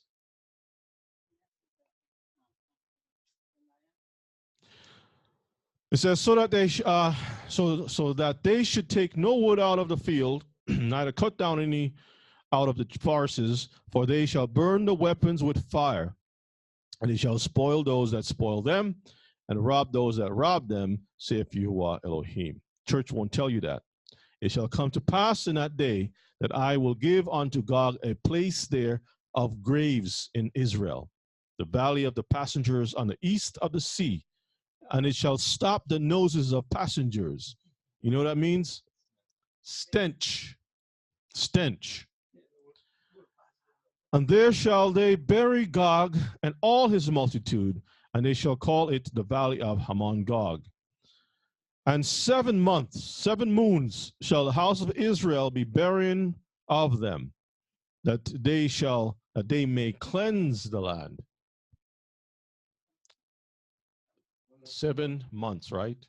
Churchianity don't talk about that, right, family? That's not important. So in Churchianity, let me ask the Mishpachah in the chat room. Have you ever heard this message in, do they talk about this in Churchianity? For those of you who have attended Churchianity for 20 plus years, have you all heard this before? Never. They don't talk about this stuff. Have you heard this before, sis? They don't talk about this stuff. They don't tell you about the stench of burying bodies for 7 months. They don't talk about it, right? That they may cleanse the land. Yea, all the people of the land shall bury them, and it shall be to them a renown the day that I shall be glorified, saith Yahuwah Elohim. And they shall sever out men of continual employment, passing through the land to bury with the passengers those that remain upon the face of the earth, to do what? Cleanse it. After the end of 7 months shall they search. So you have everybody's going to pitch in to bury, but then you're going to have bodies that have decayed at that time, right? So now you need to hire men to go out and search for bones. It's just too many people. You're talking about millions of people, of dead bodies, okay? And the passengers that pass through the land, when any seeth a man's bone, they say spirit, a man's bone. It doesn't say a woman's bone, it say a man's bone, right? Then shall he set up a sign by it, a little tag, a little flag, till the buriers have buried it in the valley of Hamon Gog. And also the name of the city shall be Hamanah. Thus shall they cleanse the land, and you, son of man, thus saith Yahuwah Elohim, speak unto every feathered fowl and to every beast of the field, assemble yourselves and come. Gather yourselves on every side to my sacrifice that I do sacrifice for you, even a great sacrifice upon the mountains of Israel, that you may eat flesh and drink blood. So the Most High have a sacrifice for the animals. Okay? Not for himself, but for the animals. You shall eat the flesh of the mighty, and drink the blood of the princes of the earth, of rams, of lambs, and of goats, and of bullocks, all of them fatlings of Bashan. You shall eat fat till you be full, and drink blood till you be drunken of my sacrifice which I have sacrificed for you. Thus you shall be filled at my table with horses and what? Now, brothers and sisters, you think the birds will be eating car parts, jeeps, and tanks? Yes, Ima. Family, the birds can only eat I horse meat. I think that Yes. those that drinking the blood will be mosquitoes, some big mosquitoes. 'Cause they like Mosquitoes? to drink blood. I mean, Mosquitoes like things when it's alive. They don't suck blood from dead carcasses, do they? No. Not that I know of. Skeeters are very particular. They have a very high taste. If their heart don't beat, they don't drink. Yeah. But I want you all to see this because the wizards would tell you that this is talking about the horses, bridle, and all that stuff is a bunch of tanks. When the Bible tell you that the birds have to eat something, okay. The Bible says that with horses and chariots, with mighty men, with all men of war, saith Yahweh, I will set my glory among the heathen, and all the heathen shall see my judgment that I have executed, and my hand that I have laid upon them. So the house of Israel shall know that I am Yahweh, their Elohim, from that day and forward. And the heathen shall know that the house of Israel went into captivity for what? Their iniquity, because they trespass against me. The heathen will know, based upon that war, he has to defeat them. And this is how they're going to know the whole reasons for this war. It's all about Israel. The wars that is happening right now, are they talking about the returned Israelites? The 12 tribes of Israel? It's not talking about that. They're always talking about Jewish people and protecting Jewish sovereignty. Okay? The heathen shall know that the house of Israel went into captivity for their iniquity, because they trespassed against me. Therefore I hid my face from them and gave them into the hand of their friends. So fell they all by the sword because of their friends. It says enemies, Mishpatah. Enemies, they're enemies, not friends. But we read this thing because the church makes us believe they are friends, and we form covenants of marriage and covenants of friendship and everything else. According to their uncleanness, didn't we read about the uncleanness with the dogs and stuff like that?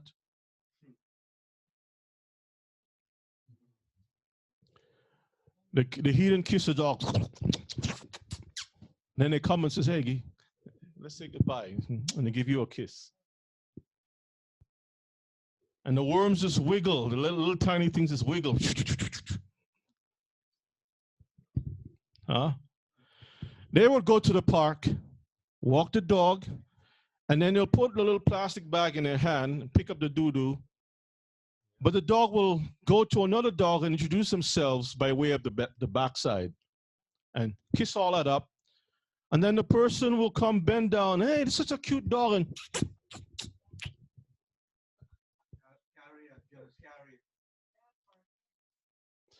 I would like you all to do an experiment if you can. When they do this and they allow themselves to be kissed, take a piece of toilet paper, just pretend to be wiping it in your behind, and just wipe it all over your face, and then go to them and says, give me a kiss and see what happens. They would probably knock you out. But if they would do that to you, why do they allow the animals to do these things to themselves? And the babies.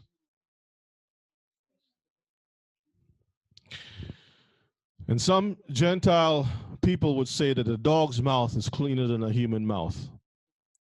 If a person can make that statement, why would I want to lay down in bed with such a person?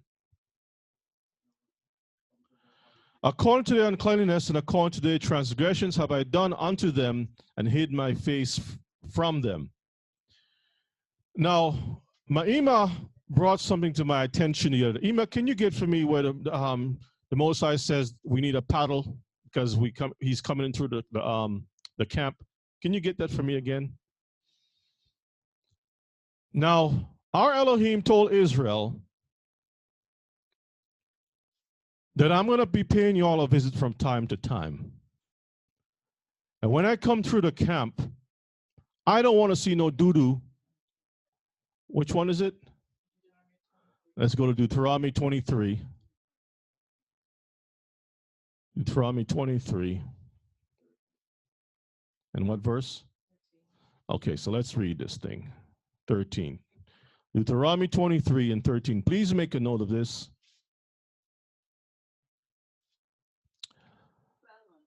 Let's start at verses 12.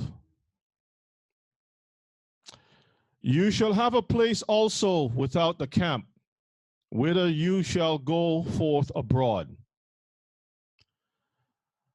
And you shall have a paddle upon your weapon, and it shall be when you will ease thyself abroad. You know, when you're there, you're easing yourself abroad. You shall dig therewith, and shall turn back and cover that which cometh from thee. The easing, you have to cover your easing up. Okay? Listen to this, verse 14. For you are your Elohim, what does he do? He walketh in the midst of the camp to deliver you and to give up your enemies from before you. Therefore shall your camp be holy or set apart, that he see no unclean thing in you and turn away from you.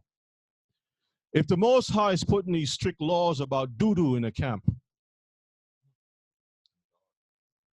do you think that he will allow dogs to run around the place amongst Israel and poop here and poop there? He's going to walk around and say, oops, and like have to be careful where he's going to put his feet in Israel?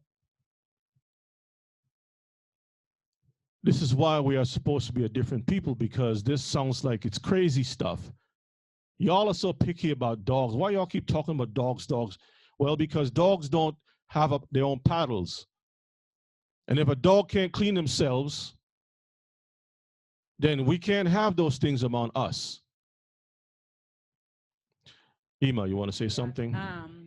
We do not have a camp with us like at that time, but our homes are the camps.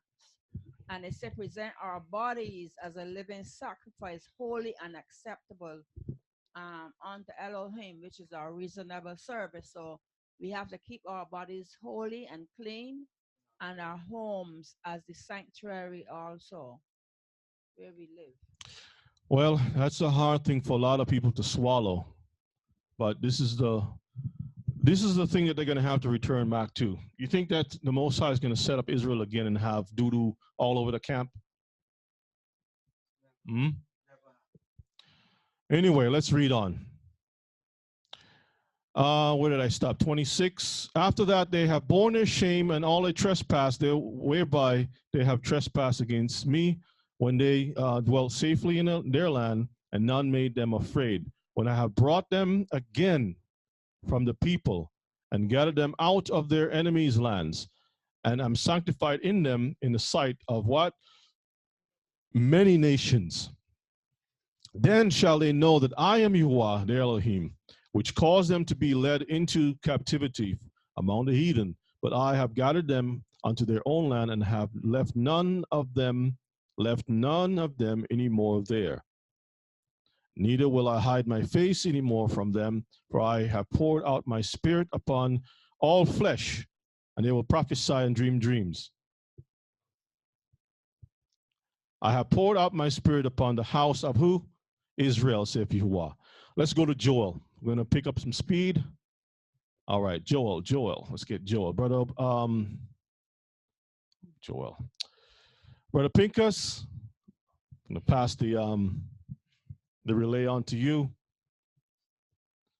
Joel 2, let me see if I want to go there. We're going to pick out some things in Joel. I'm not going to read all of it. Let's get Joel 2. Joel chapter 2, and let's see. Okay, let's start at verses 1.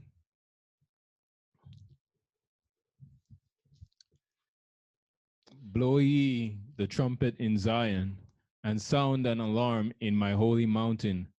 Let all the inhabitants of the land tremble. For the day of Yahuwah cometh, for it is nigh at hand. A day of darkness and gloomness, a day of clouds and of thick darkness, as the morning spread upon the mountains. A great people and a strong. There had not been ever the like, neither shall be any more after it, even to the years of many generations. All right, we're going to skip on down. when you have some time, you can read the rest of it. Well, actually, let's read 3. Let's read 3. A fire devour it before them, and behind them a flame burneth. The land is as the garden of Eden before them, and behind them a desolate wilderness. Yea, and nothing shall escape them. So you can stop there. Now, notice it mentions is as Eden, right? We read it before in Ezekiel. So it is dealing with pretty much the same subject: the restoration of Israel and the destruction of another people. Let's skip on down to verses. Go all the way down to verses. Let's start at verses 25. 25. Just want to make a couple of points here before we move on. Okay. And I will restore to you the years that the locust had eaten, the cankerworm, and the caterpillar, and the palmer worm, my great army which I sent among you. All right. Verses 27. And ye shall know that I am in the midst of Israel. In the midst of who? Israel. Read. And that I am Yahuwah your Elohim, and none else. And my people shall never be ashamed. Remember, we talked about shame in Ezekiel. So I'm not going to go through and read every single thing. I just want to highlight a few things here. Now let's read verses 28. And it shall come to pass afterward that I will pour out my So the spirit context is Israel. But now you're saying afterwards, right? I will pour out my spirit, read. upon all flesh, Uh-huh. and your sons, All flesh, all sons.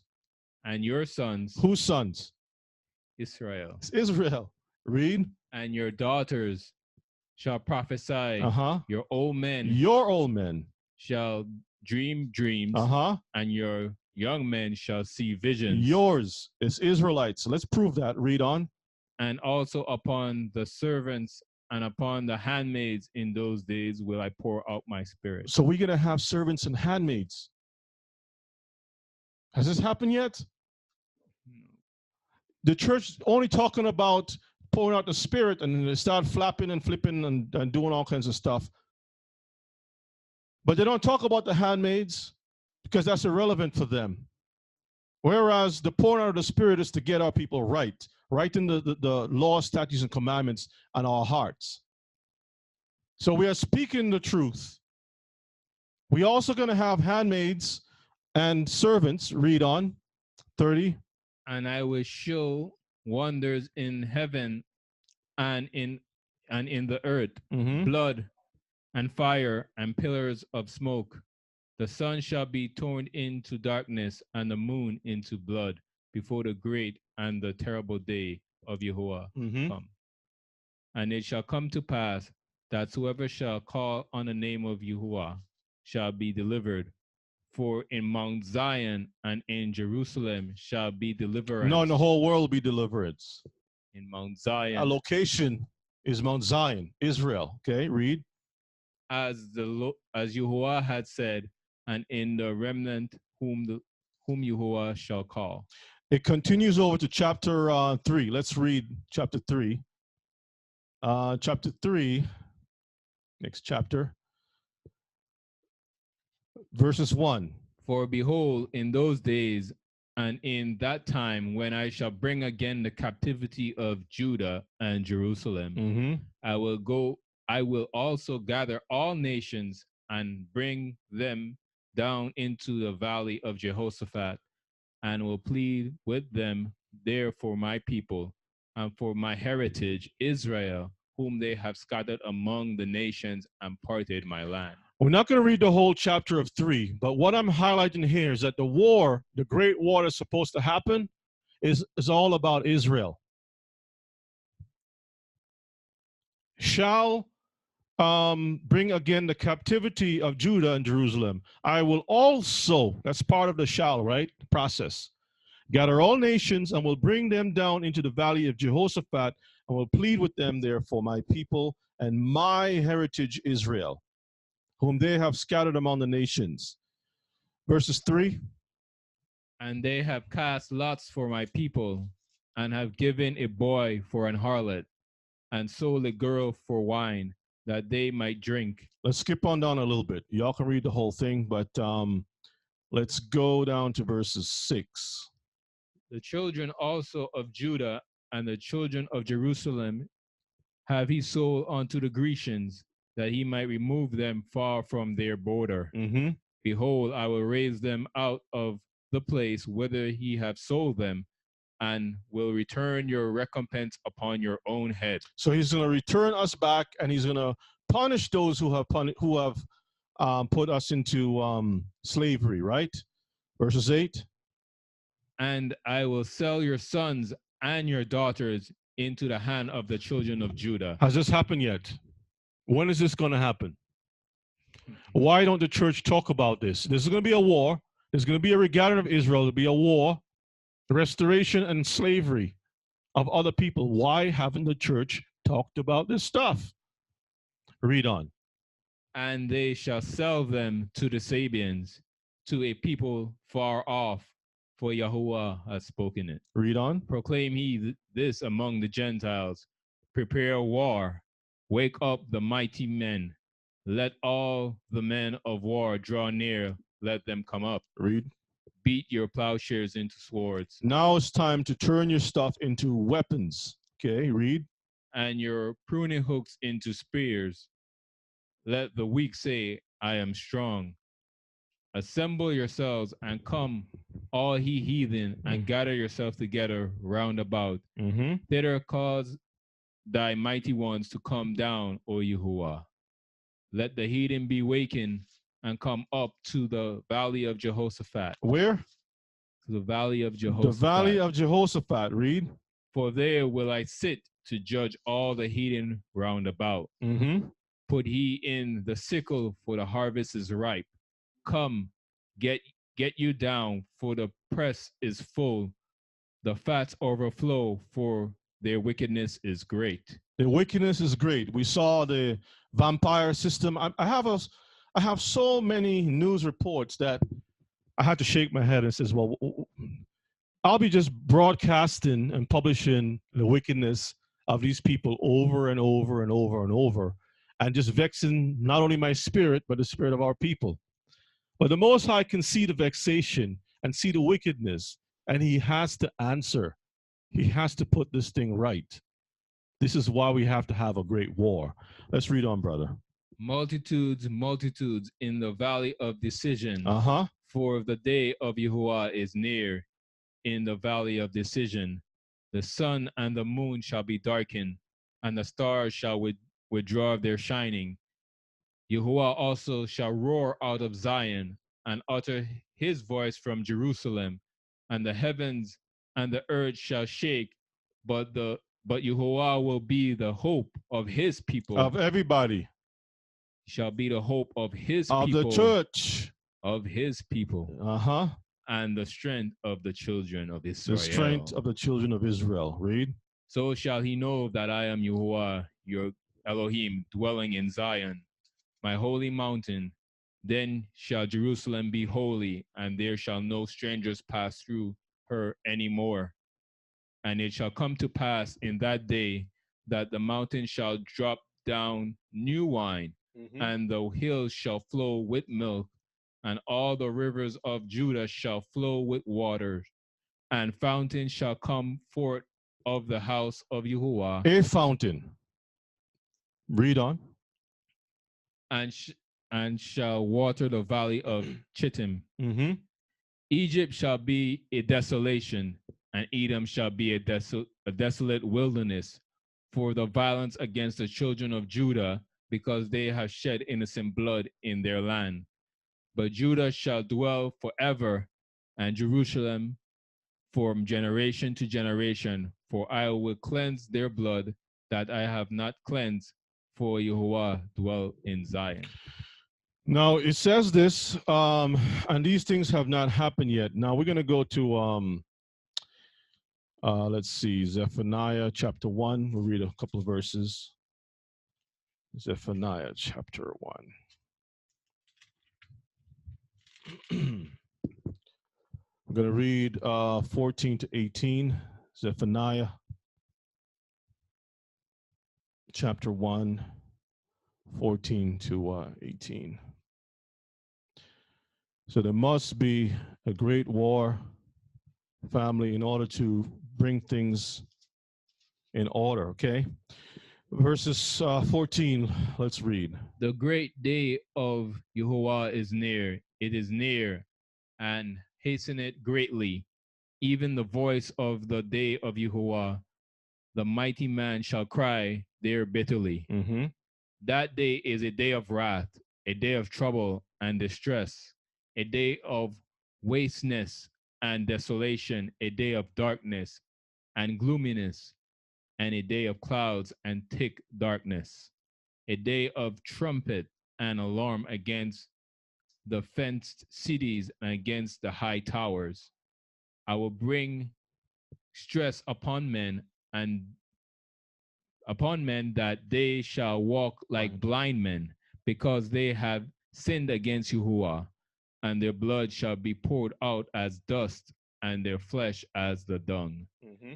Neither their silver nor gold shall be able to deliver them. Oh, and this, let's stop for a moment. If you notice carefully, every time we listen to these prophecy teachers teach, they're always talking about buying silver and gold as part of the future events. Mhm. They're always talking about buying silver and gold because that's what they put their trust in. Okay. Do you think that most, about, let's say, out of 100%, or out of 10, how many Hebrews do you think will be able to afford silver and gold? Hmm? Maybe about 1 out of 10, maybe 2 out of 10. So the rest of them will be, left to destruction because they have no way of. This is why our king has to save us himself. Neither their silver nor their gold shall be able to deliver them. Read. In the day of Yahuwah's wrath. Mm-hmm. But the whole land shall be devoured by the fire of his jealousy, for he shall make even a speedy riddance of all them that dwell in the land. You have to have people dwelling in the land right now for him to do a riddance. If the land, because when we read desolate, we're thinking there's nobody in the territory. Why would you want to go into a place and rid something that don't exist and still call it desolate? It's desolate because you have the wrong people in the place. You got to purge the place out. It's void of the right stuff. Let's go to Zechariah chapter 14. Zechariah chapter 14. We can just read a few parts of it.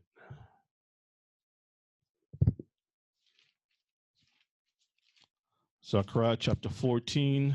Let me see. One second. 14. As a matter of fact, well, let's go to 13 real quick. We're just going to read verses 1, because remember we read about the fountain, right? We read about the fountain, right? Okay, so Zechariah chapter 13 and verses 1, we're going to see the same fountain again. Go ahead and read. In that day there shall be a fountain opened to the house of David and to the inhabitants of Jerusalem for sin and for uncleanliness. Mm-hmm.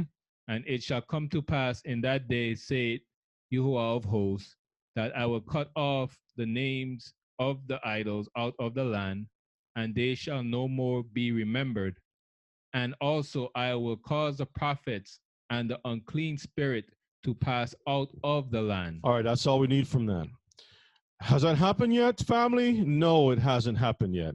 Now let's go to chapter 14, and we're going to start at verses,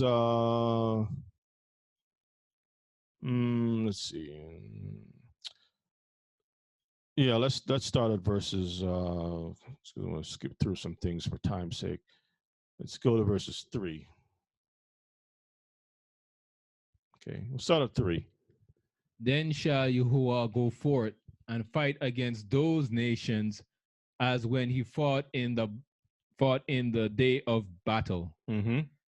And his feet shall stand in that day upon the Mount of Olives, which is before Jerusalem on the east. And the Mount of Olives shall cleave in the midst thereof towards the east and towards the west. And there shall be a very great valley, and half of the mountain shall remove towards the north, and half of it towards the south. Mm-hmm. And he shall flee to the valley of the mountains, for the valley of the mountains shall reach unto Azal. Mm-hmm. Yea, he shall flee like as he fled from before the earthquake in the days of Uzziah the king of Judah. So it speaks about an earthquake. Skip on down to let's skip on down to verses 9. We'll just jump through a few things here. And Yahuwah shall be king over all the earth, and in that day shall there be one Yahuwah, and his name one. Okay. So there's going to be that great war, and if you can read for me, please. Let's go down to verses 16, all the way to 16. I just want to read a few parts here. Let's read that 16. And it shall come to pass that everyone that is left of all the nations which came against Jerusalem. It says left of all the nations, because remember, they were buried for many months, right? 7 months. And then there was a sixth part that was kept back for a season. So now those that are kept back, they have to come up and worship. Let's see what it says. Read. Shall even go up from year to year to worship the King, Yahuwah of hosts, and to keep the Feast of Tabernacles. All right, let's get Revelations 14. Revelations 14, we're going to read 14 to 20. Revelations 14, 14 to 20. So far, we've been stuck in the Tanakh, reading all the different prophecies. Let's see if Revelations 14, 14 to 20 lines up with anything that we've read so far. Okay, 14. Here we go.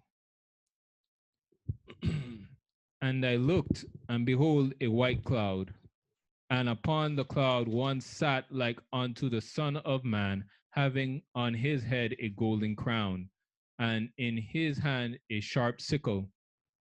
And another angel came out of the temple, crying with a loud voice to him that sat on the cloud, Trust in thy sickle, and reap, for the time is come for thee to reap, for the harvest of the earth is ripe.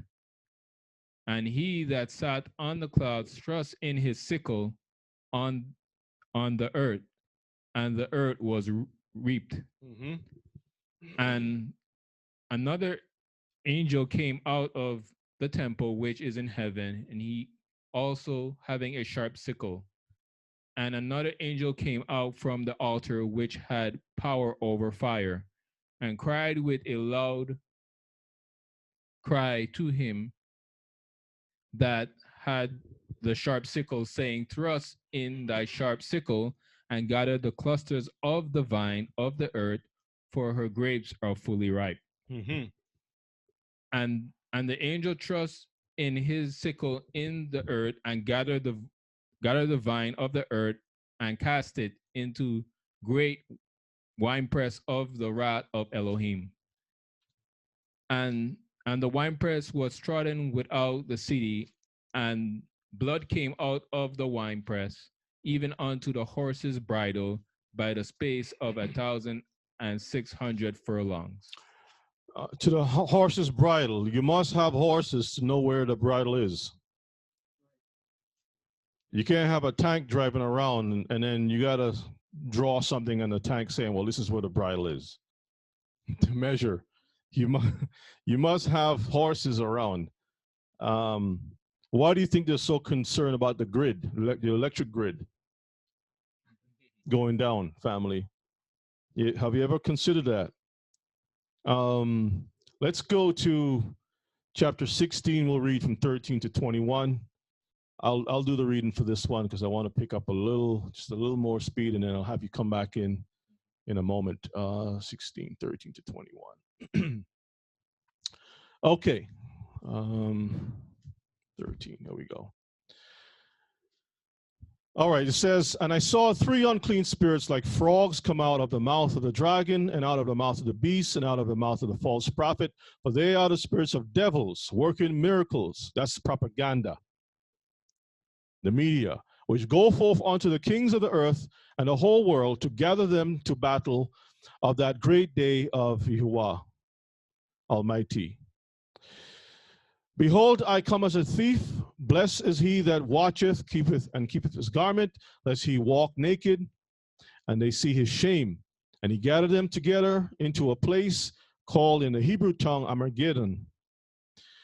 And the 7th angel poured out his vial into the air, and there came a great voice out of the temple of heaven from the throne, saying, It is done. There were voices, thunders, lightnings, there was a great earthquake, such as was not since men were upon the earth, so mighty an earthquake and so great. And it says, let me see where I want to stop. It says 21, okay.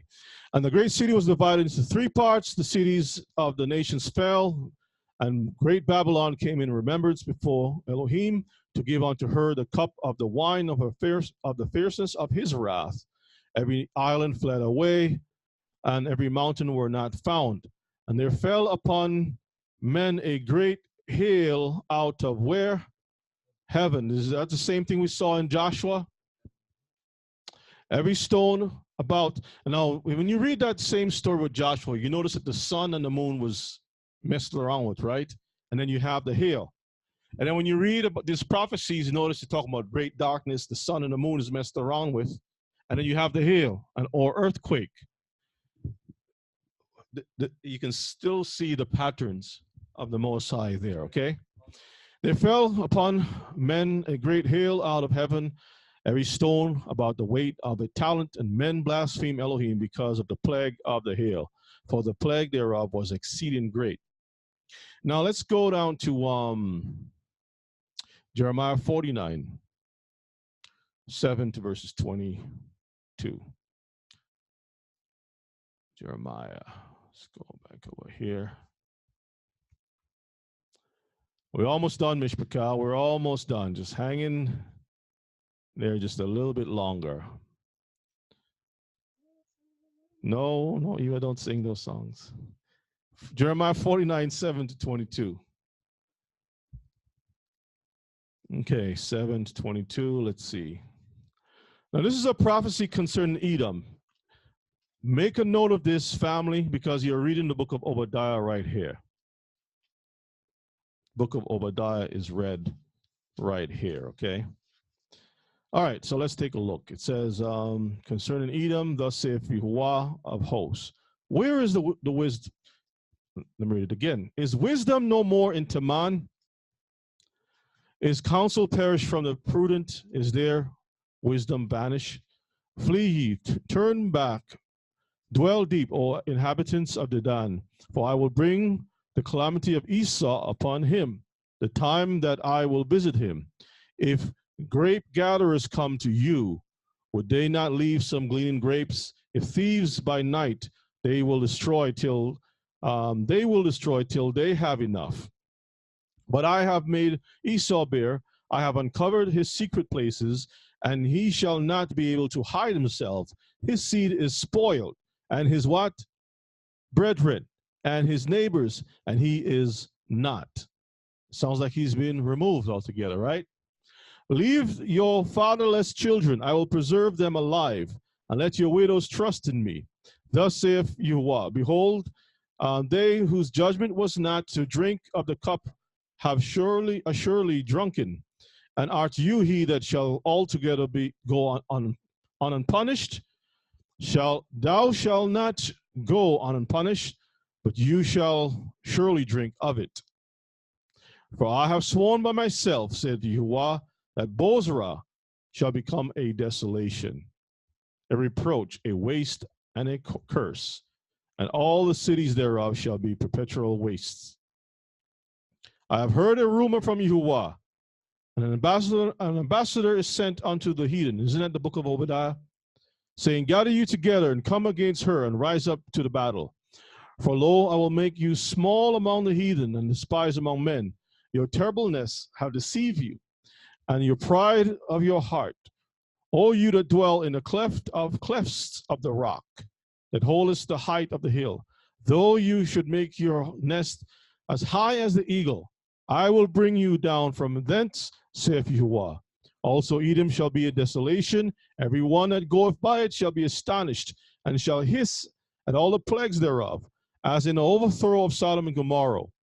And as neighbor cities thereof shall Yahuwah, saith Yahuwah, no man shall abide there, neither shall a son of man dwell in it.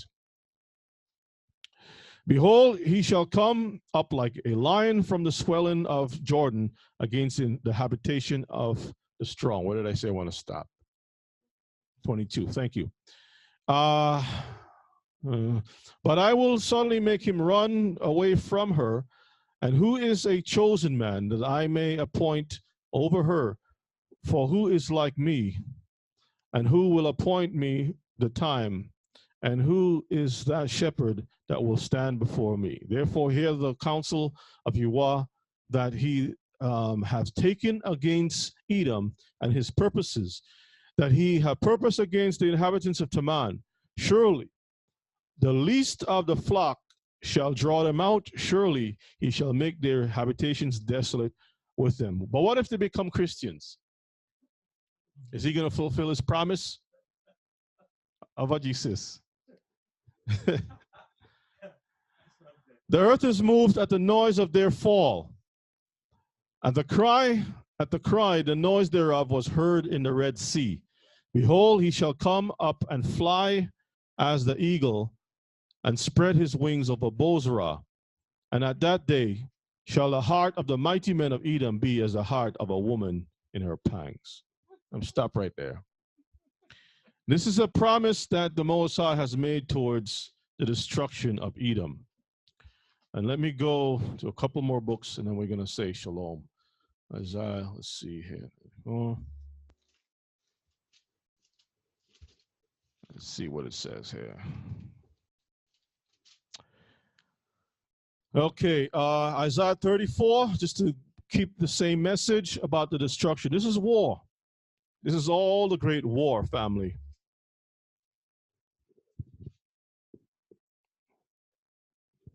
This is all the great war.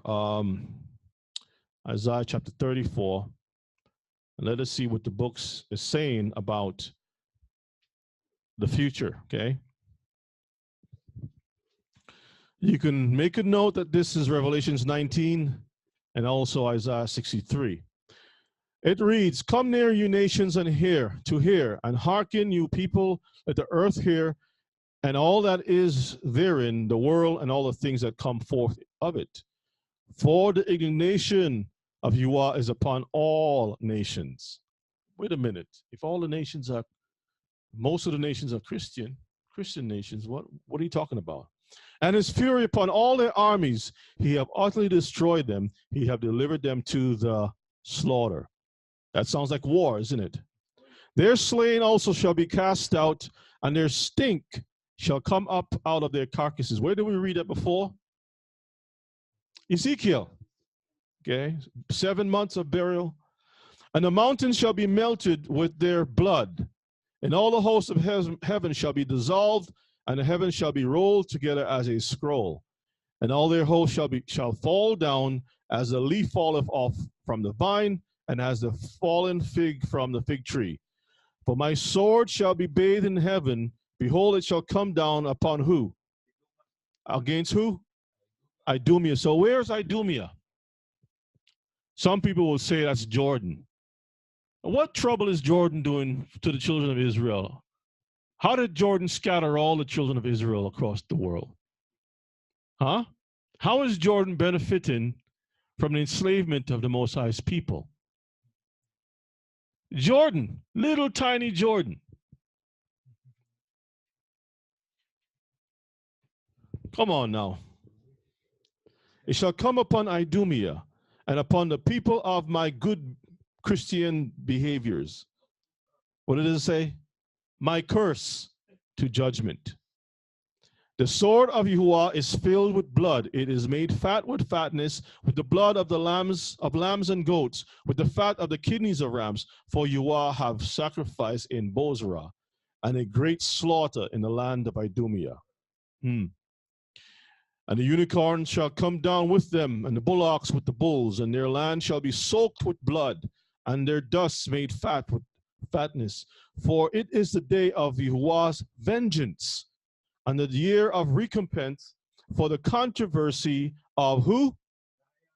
It all has to do with Zion. Why isn't the church talking about this? And the streams thereof shall be turned into pitch, and the dust thereof into brimstone. That's Sodom and Gomorrah, right? And the land thereof shall become burning pitch. It shall not be quenched night or day, and the smoke thereof shall go up forever. From generation to generation it shall lie waste. None shall pass through it forever and ever. But the cormorant, the bittern, shall possess it, the owl also, and the raven. All these are birds of prey and like to pick dead bodies and whatnot. Yep. Have you ever seen those landfills? So the birds are always flying around picking things. Okay. The stench. An owl also and a raven. So you got the night crew and the morning crew, the cormorant in the morning, afternoon crew, and the night crew round the clock eating the bodies, right? And he shall stretch out upon it the line of confusion and the stones of emptiness. And they shall call, they shall call the nobles thereof to the kingdom, but none shall be there, and all their princes shall be nothing. Let me see if I want to read any more. Let's see. Okay, so let's leave that. Just want to share that little tidbit. Let's go to chapter 35. 35 is saying, let's see. The wilderness and the solitary place shall be glad for them. The desert shall rejoice and blossom as a rose. You see when it's going to happen? It's going to be after the war, family. It shall blossom abundantly and rejoice, even with joy and singing. The glory of Lebanon shall be given unto it, the excellency of Carmel, Sharon. They shall see the glory of Yahuwah and the excellency of Elohim. Strengthen ye the weak hands and confirm the feeble knees. Let me see. Say to them that are of a fearful heart, be strong, fear not. Behold, your Elohim will come with vengeance, even Elohim with a recompense. He will come to do what? Save you. Then the eyes of the blind shall be opened. Hallelujah. And the ears of the deaf shall be unstopped. And then shall the lame man leap as an hart, like a deer. And the tongue of the dumb shall sing. And the tongue of the dumb sing. For in the wilderness shall waters break forth, and streams in the desert. Family, these are the things that we're looking for. Let me see what else. And the parched ground shall become a pool, and a thirsty land springs of water.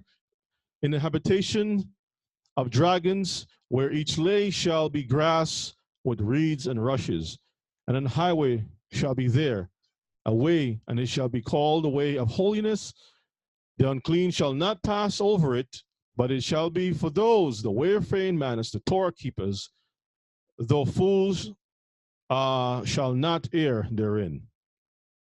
No lion shall be there, no ravenous beast shall go up thereon, it shall not be found there, but the redeemed shall walk therein, and the ransom of Yahuwah shall return and come to Zion with songs and everlasting joy upon their heads. They shall obtain joy and gladness, and sorrow and sighing shall what? Flee away. So it'll be holy ground once again, family. I want to read something to you. This is the Psalms of Solomon. The Psalms of Solomon. You all can go to the website. Let me go here and show you exactly where to go. If you go to our website, you can download the two books of the Pseudepigrapha. Go to Resource Library, and you scroll down just a little bit. You see there's 2 volumes. of the Old Testament pseudepigrapha. You see volume 1 and volume 2. We're reading volume 2 right now. You can click on that to download the whole thing. So Psalms of Solomon, and we're going to read verses 22 to chapter 17, 22 to verses 32 real quick. Let me get it here. Give me 1 second. Where is it? Okay, 22. Let me make sure it's the right stuff. Okay, that's correct. Let's make it a little bit bigger. Chapter 17. So y'all can see it. All right, that's nice and big. Okay. It says, undergird him with the strength to destroy the unrighteous rulers, to purge Jerusalem from who? The Gentiles, who trample her to destruction in wisdom and in righteousness, to drive out the sinner from the inheritance. That's a war. To smash the arrogance of the sinners like a potter's jar, to shatter all their substance with a rod of iron, with iron rod, to destroy the unlawful nations with the word of his mouth. At his warning, the nations will flee from his presence. He will condemn sinners by the thought of their hearts. He will gather a holy people whom he will lead in righteousness. He will judge the tribes of the people that have been holy by Yahuwah, their Elohim. He will not tolerate unrighteousness, even to pause among them. And any person who knows wickedness shall not live with them, for he shall know them that they are the children of their Elohim. He will distribute them upon the land according to what? Their tribes. Y'all see that here? That's prophecy. The alien and the foreigner will no longer live near them. He will judge peoples and nations in the wisdom of his righteousness. And he will have Gentile nations serving him under his yoke. And he will glorify, Yahuwah in a place prominent above the whole earth. He will purge Jerusalem and make it holy as it was even from the beginning, for nations to come from the ends of the earth to see his glory, to bring as gifts her children who had been what? Driven out, and to see the glory of Yahuwah, with which Elohim has glorified her. And he will be a righteous king over them, taught by Elohim. There will be no unrighteousness among them in his days, for all shall be holy, and their king shall be what? The Messiah, Yahuwah the Messiah.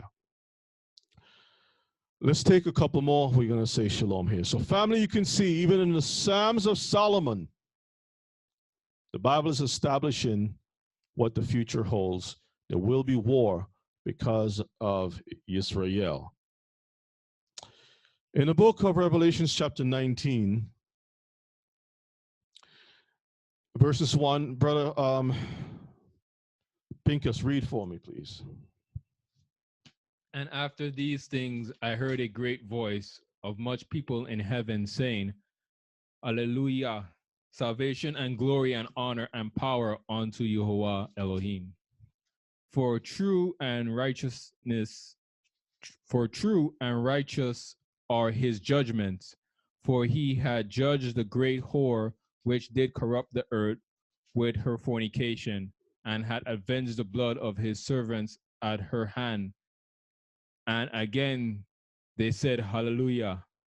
And her smoke rose up forever and ever. All right, we're going to skip down just a little bit. Let's go down to verses 11. Verses 11. Let's read from here, okay? And I saw heaven opened, and behold, a white horse. And he that sat upon him was called Faithful and True, and in righteousness he doeth judge and make war. Mm-hmm. His eyes were as a flame of fire, on his head were many crowns, and he had a name written that no man knew but he himself. And he was clothed with a vesture dipped in blood, and his name is called the Word of Elohim. And the armies which were in heaven followed him upon white horses clothed in fine linen, white and clean. And out of his mouth goeth a sharp sword, that with it he should smite the nations, and he shall rule them with a rod of iron. And he treadeth the winepress of the fierceness and wrath of Almighty Elohim. Remember we read about the sickle. He will press the sickle through. Okay, this is all the same thing. So Revelations is not contradicting what the prophets have said. Okay, read on.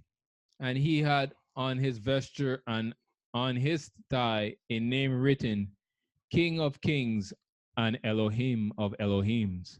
And I saw an angel standing in the sun, and he cried with a loud voice, saying to all the fowls that fly in the midst of heaven, come and gather yourself together unto the supper of the great Elohim. Is that the same thing we read before? Same stuff, right? Okay, read on. That he may eat the flesh of kings, and of the flesh of captains, and the flesh of mighty men, and the flesh of horses, No, the flesh of tanks and jeeps. and of the flesh of horses, Uh-huh. and of them that sit on them, Sit on them, not in them. Read. and the flesh of all men, both free and bond, both small and great. Read.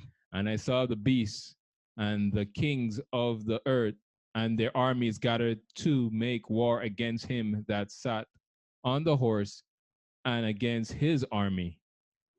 And the beast was taken, and with him the false prophet that brought miracles before him, with which he deceived them that had received the mark of the beast, and them that worship his image. Yeah, social media has been destroyed. Go ahead. These both were cast alive into the lake of fire burning with brimstone. And the remnant were slain with the sword of him that sat upon the horse, which sword proceeded out of his mouth, and all the fowls were filled with their flesh. So if we see, let's go to the next chapter. We're going to close up here. If we see a bunch of, all of a sudden there's a whole rise of birds. I'm hoping that happens pretty soon. All of a sudden, the news report, hey, we've been noticing a lot of birds is gathering. A lot of birds are gathering, and as a matter of fact, they're not gathering over. All the birds in South America is moving over to the, they're flying here, and then all of a sudden they're flying a little higher up, and then they're flying. The Most High allow them to fly over or travel from Africa. Just come straight up. It's like, okay, go ahead, get them. Hallelujah, get them. Let's get Revelations 20. Let's wrap it up. Go ahead and read, brother. And I saw an angel come down from heaven, having the key of the bottomless pit and a great chain in his hand. And he laid hold on the dragon, that old serpent, which is the devil and Satan, and bound him 1,000 years. So remember we saw in chapter 19 that Yeshua came with a sword, and he broke those militaries, and he cast the certain ones into the fire. But then Satan he put under arrest for a period of time, for 1,000 years, right? Let's continue on. So we saw the Great War. That's the first part, okay? So now let's read. And cast him into the bottomless pit. Into prison. And shut him up, and set a seal upon him, that he should deceive the nations no more, till the 1,000 years should be fulfilled. So he's going to deceive the nations, but only after the 1,000 years. Okay? So when it says no more, it's just letting you know that if you read with that for the full stop, then you will say, okay, it's over. The game is over. But it says till the 1,000 years should be fulfilled. And what else? And after that, he must be loose a little season. So now he's on parole. Verses 4. And I saw thrones, and they sat upon them, and judgment was given unto them. And I saw the souls of them that were beheaded for the witness of Yeshua and for the word of Elohim, and which had not worshipped the beast, neither his image, neither had received his mark upon their foreheads or in their hands. And they lived and reigned with Yeshua 1,000 years. So that means that grandma who never heard the word and all that stuff, I guess they're not going to reign? No. Okay, let's continue on. But the rest of the dead live not again until 1,000 years were finished. Mm-hmm. This is the first resurrection. Read on. Blessed and holy is he that had part in the first resurrection. On such the second death had no power, but they shall be priests of Elohim and of Messiah, and shall reign with him 1,000 years. So be reigning with him as priests and kings for 1,000 years over those nations. Verses 7. And when the 1,000 years are expired, Satan shall be loosed out of his prison, Mm-hmm. and shall go out to deceive the nations which are in the four quarters of the earth, Gog and Magog, to gather them together to battle, the number of whom is as the sand of the sea. So remember we read about Gog and Magog and Edom and those different nations who wanted to take the territories and whatnot, defy the Most High. The Bible says about specifically Gog and Magog that they will be destroyed, but a sixth part will be left behind. Remember that? So this is the sixth part that has multiplied and grew into a multitude and have been confederate with some of these other nations. Now they're making a last stand against the Messiah with the help of Satan. Verses 9. And they went up unto the breadth of the earth, and compassed the camp of the saints about, and the beloved city, and fire came down from Elohim out of heaven and devoured them. Mm-hmm. And the devil that deceived them was cast into the lake of fire and brimstone, where the beast and the false prophet are, and shall be tormented day and night So he's forever and ever. So he's going to join them later on, okay? So we can stop here. We'll stop here. Okay. So family, just to wrap everything up, there will be a great war.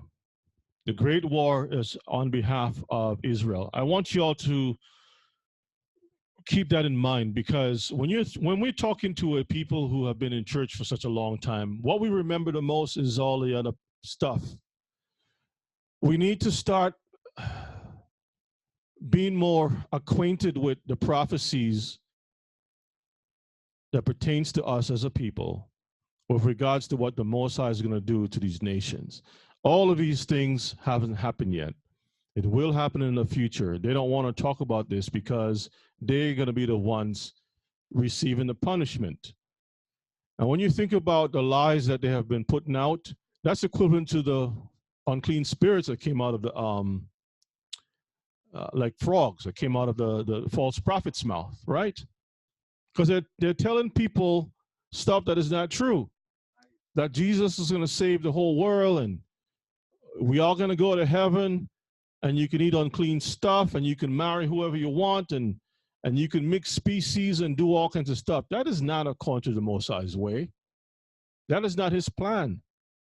And that you don't have to keep the judgments anymore. The statutes is over with. All that is over with. That's not according to the Most High. Okay. So I hope everyone has gained some understanding. Make this a little bit smaller. Everyone has gained some understanding. I know it's gonna open up a whole lot of questions, but we'll deal with some questions another time, family. I don't know why this thing is like this, stuck. All right, family. So with that said, we're gonna stop here and say shalom. We want to close out with prayer, and we'll ask brother, what's Kifa? Kifa to close out with a short prayer as we say shalom, shalom to the house of Yisrael scattered among these nations.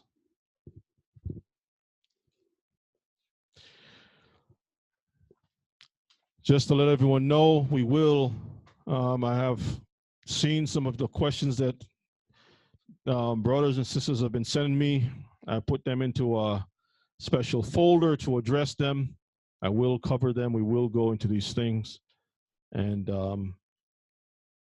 answer your many questions. All right. So let us close out with prayer. Kifa.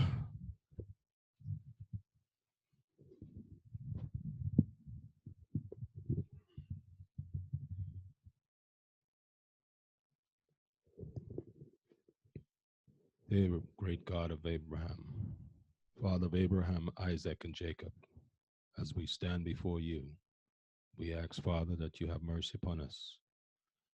Remember all those that are listening, that are nationwide, global, that they may gain a blessing from this message and this teaching. I pray, Father, remember the sick and the poor and those that don't have peace of Jerusalem, the whole house of Israel. I give thanks, Father, for the offerings and also the blessings of being able to make it through the week at work and the day of rest that you have given us. Grant us peace, harmony, strength, prosperity, and long life to everyone that is abiding within your laws and commandments. And that as we struggle each day, we may be strengthened and renewed by your love, by your kindness. Give you thanks and praise. These words I say, amen. Let the words of our mouth, meditation of our hearts be acceptable in your sight. As you are strength. Family, we're going to say shalom, shalom, shalom, shalom. I pray that everyone remain in excellent health, and we'll see you on the road to Zion.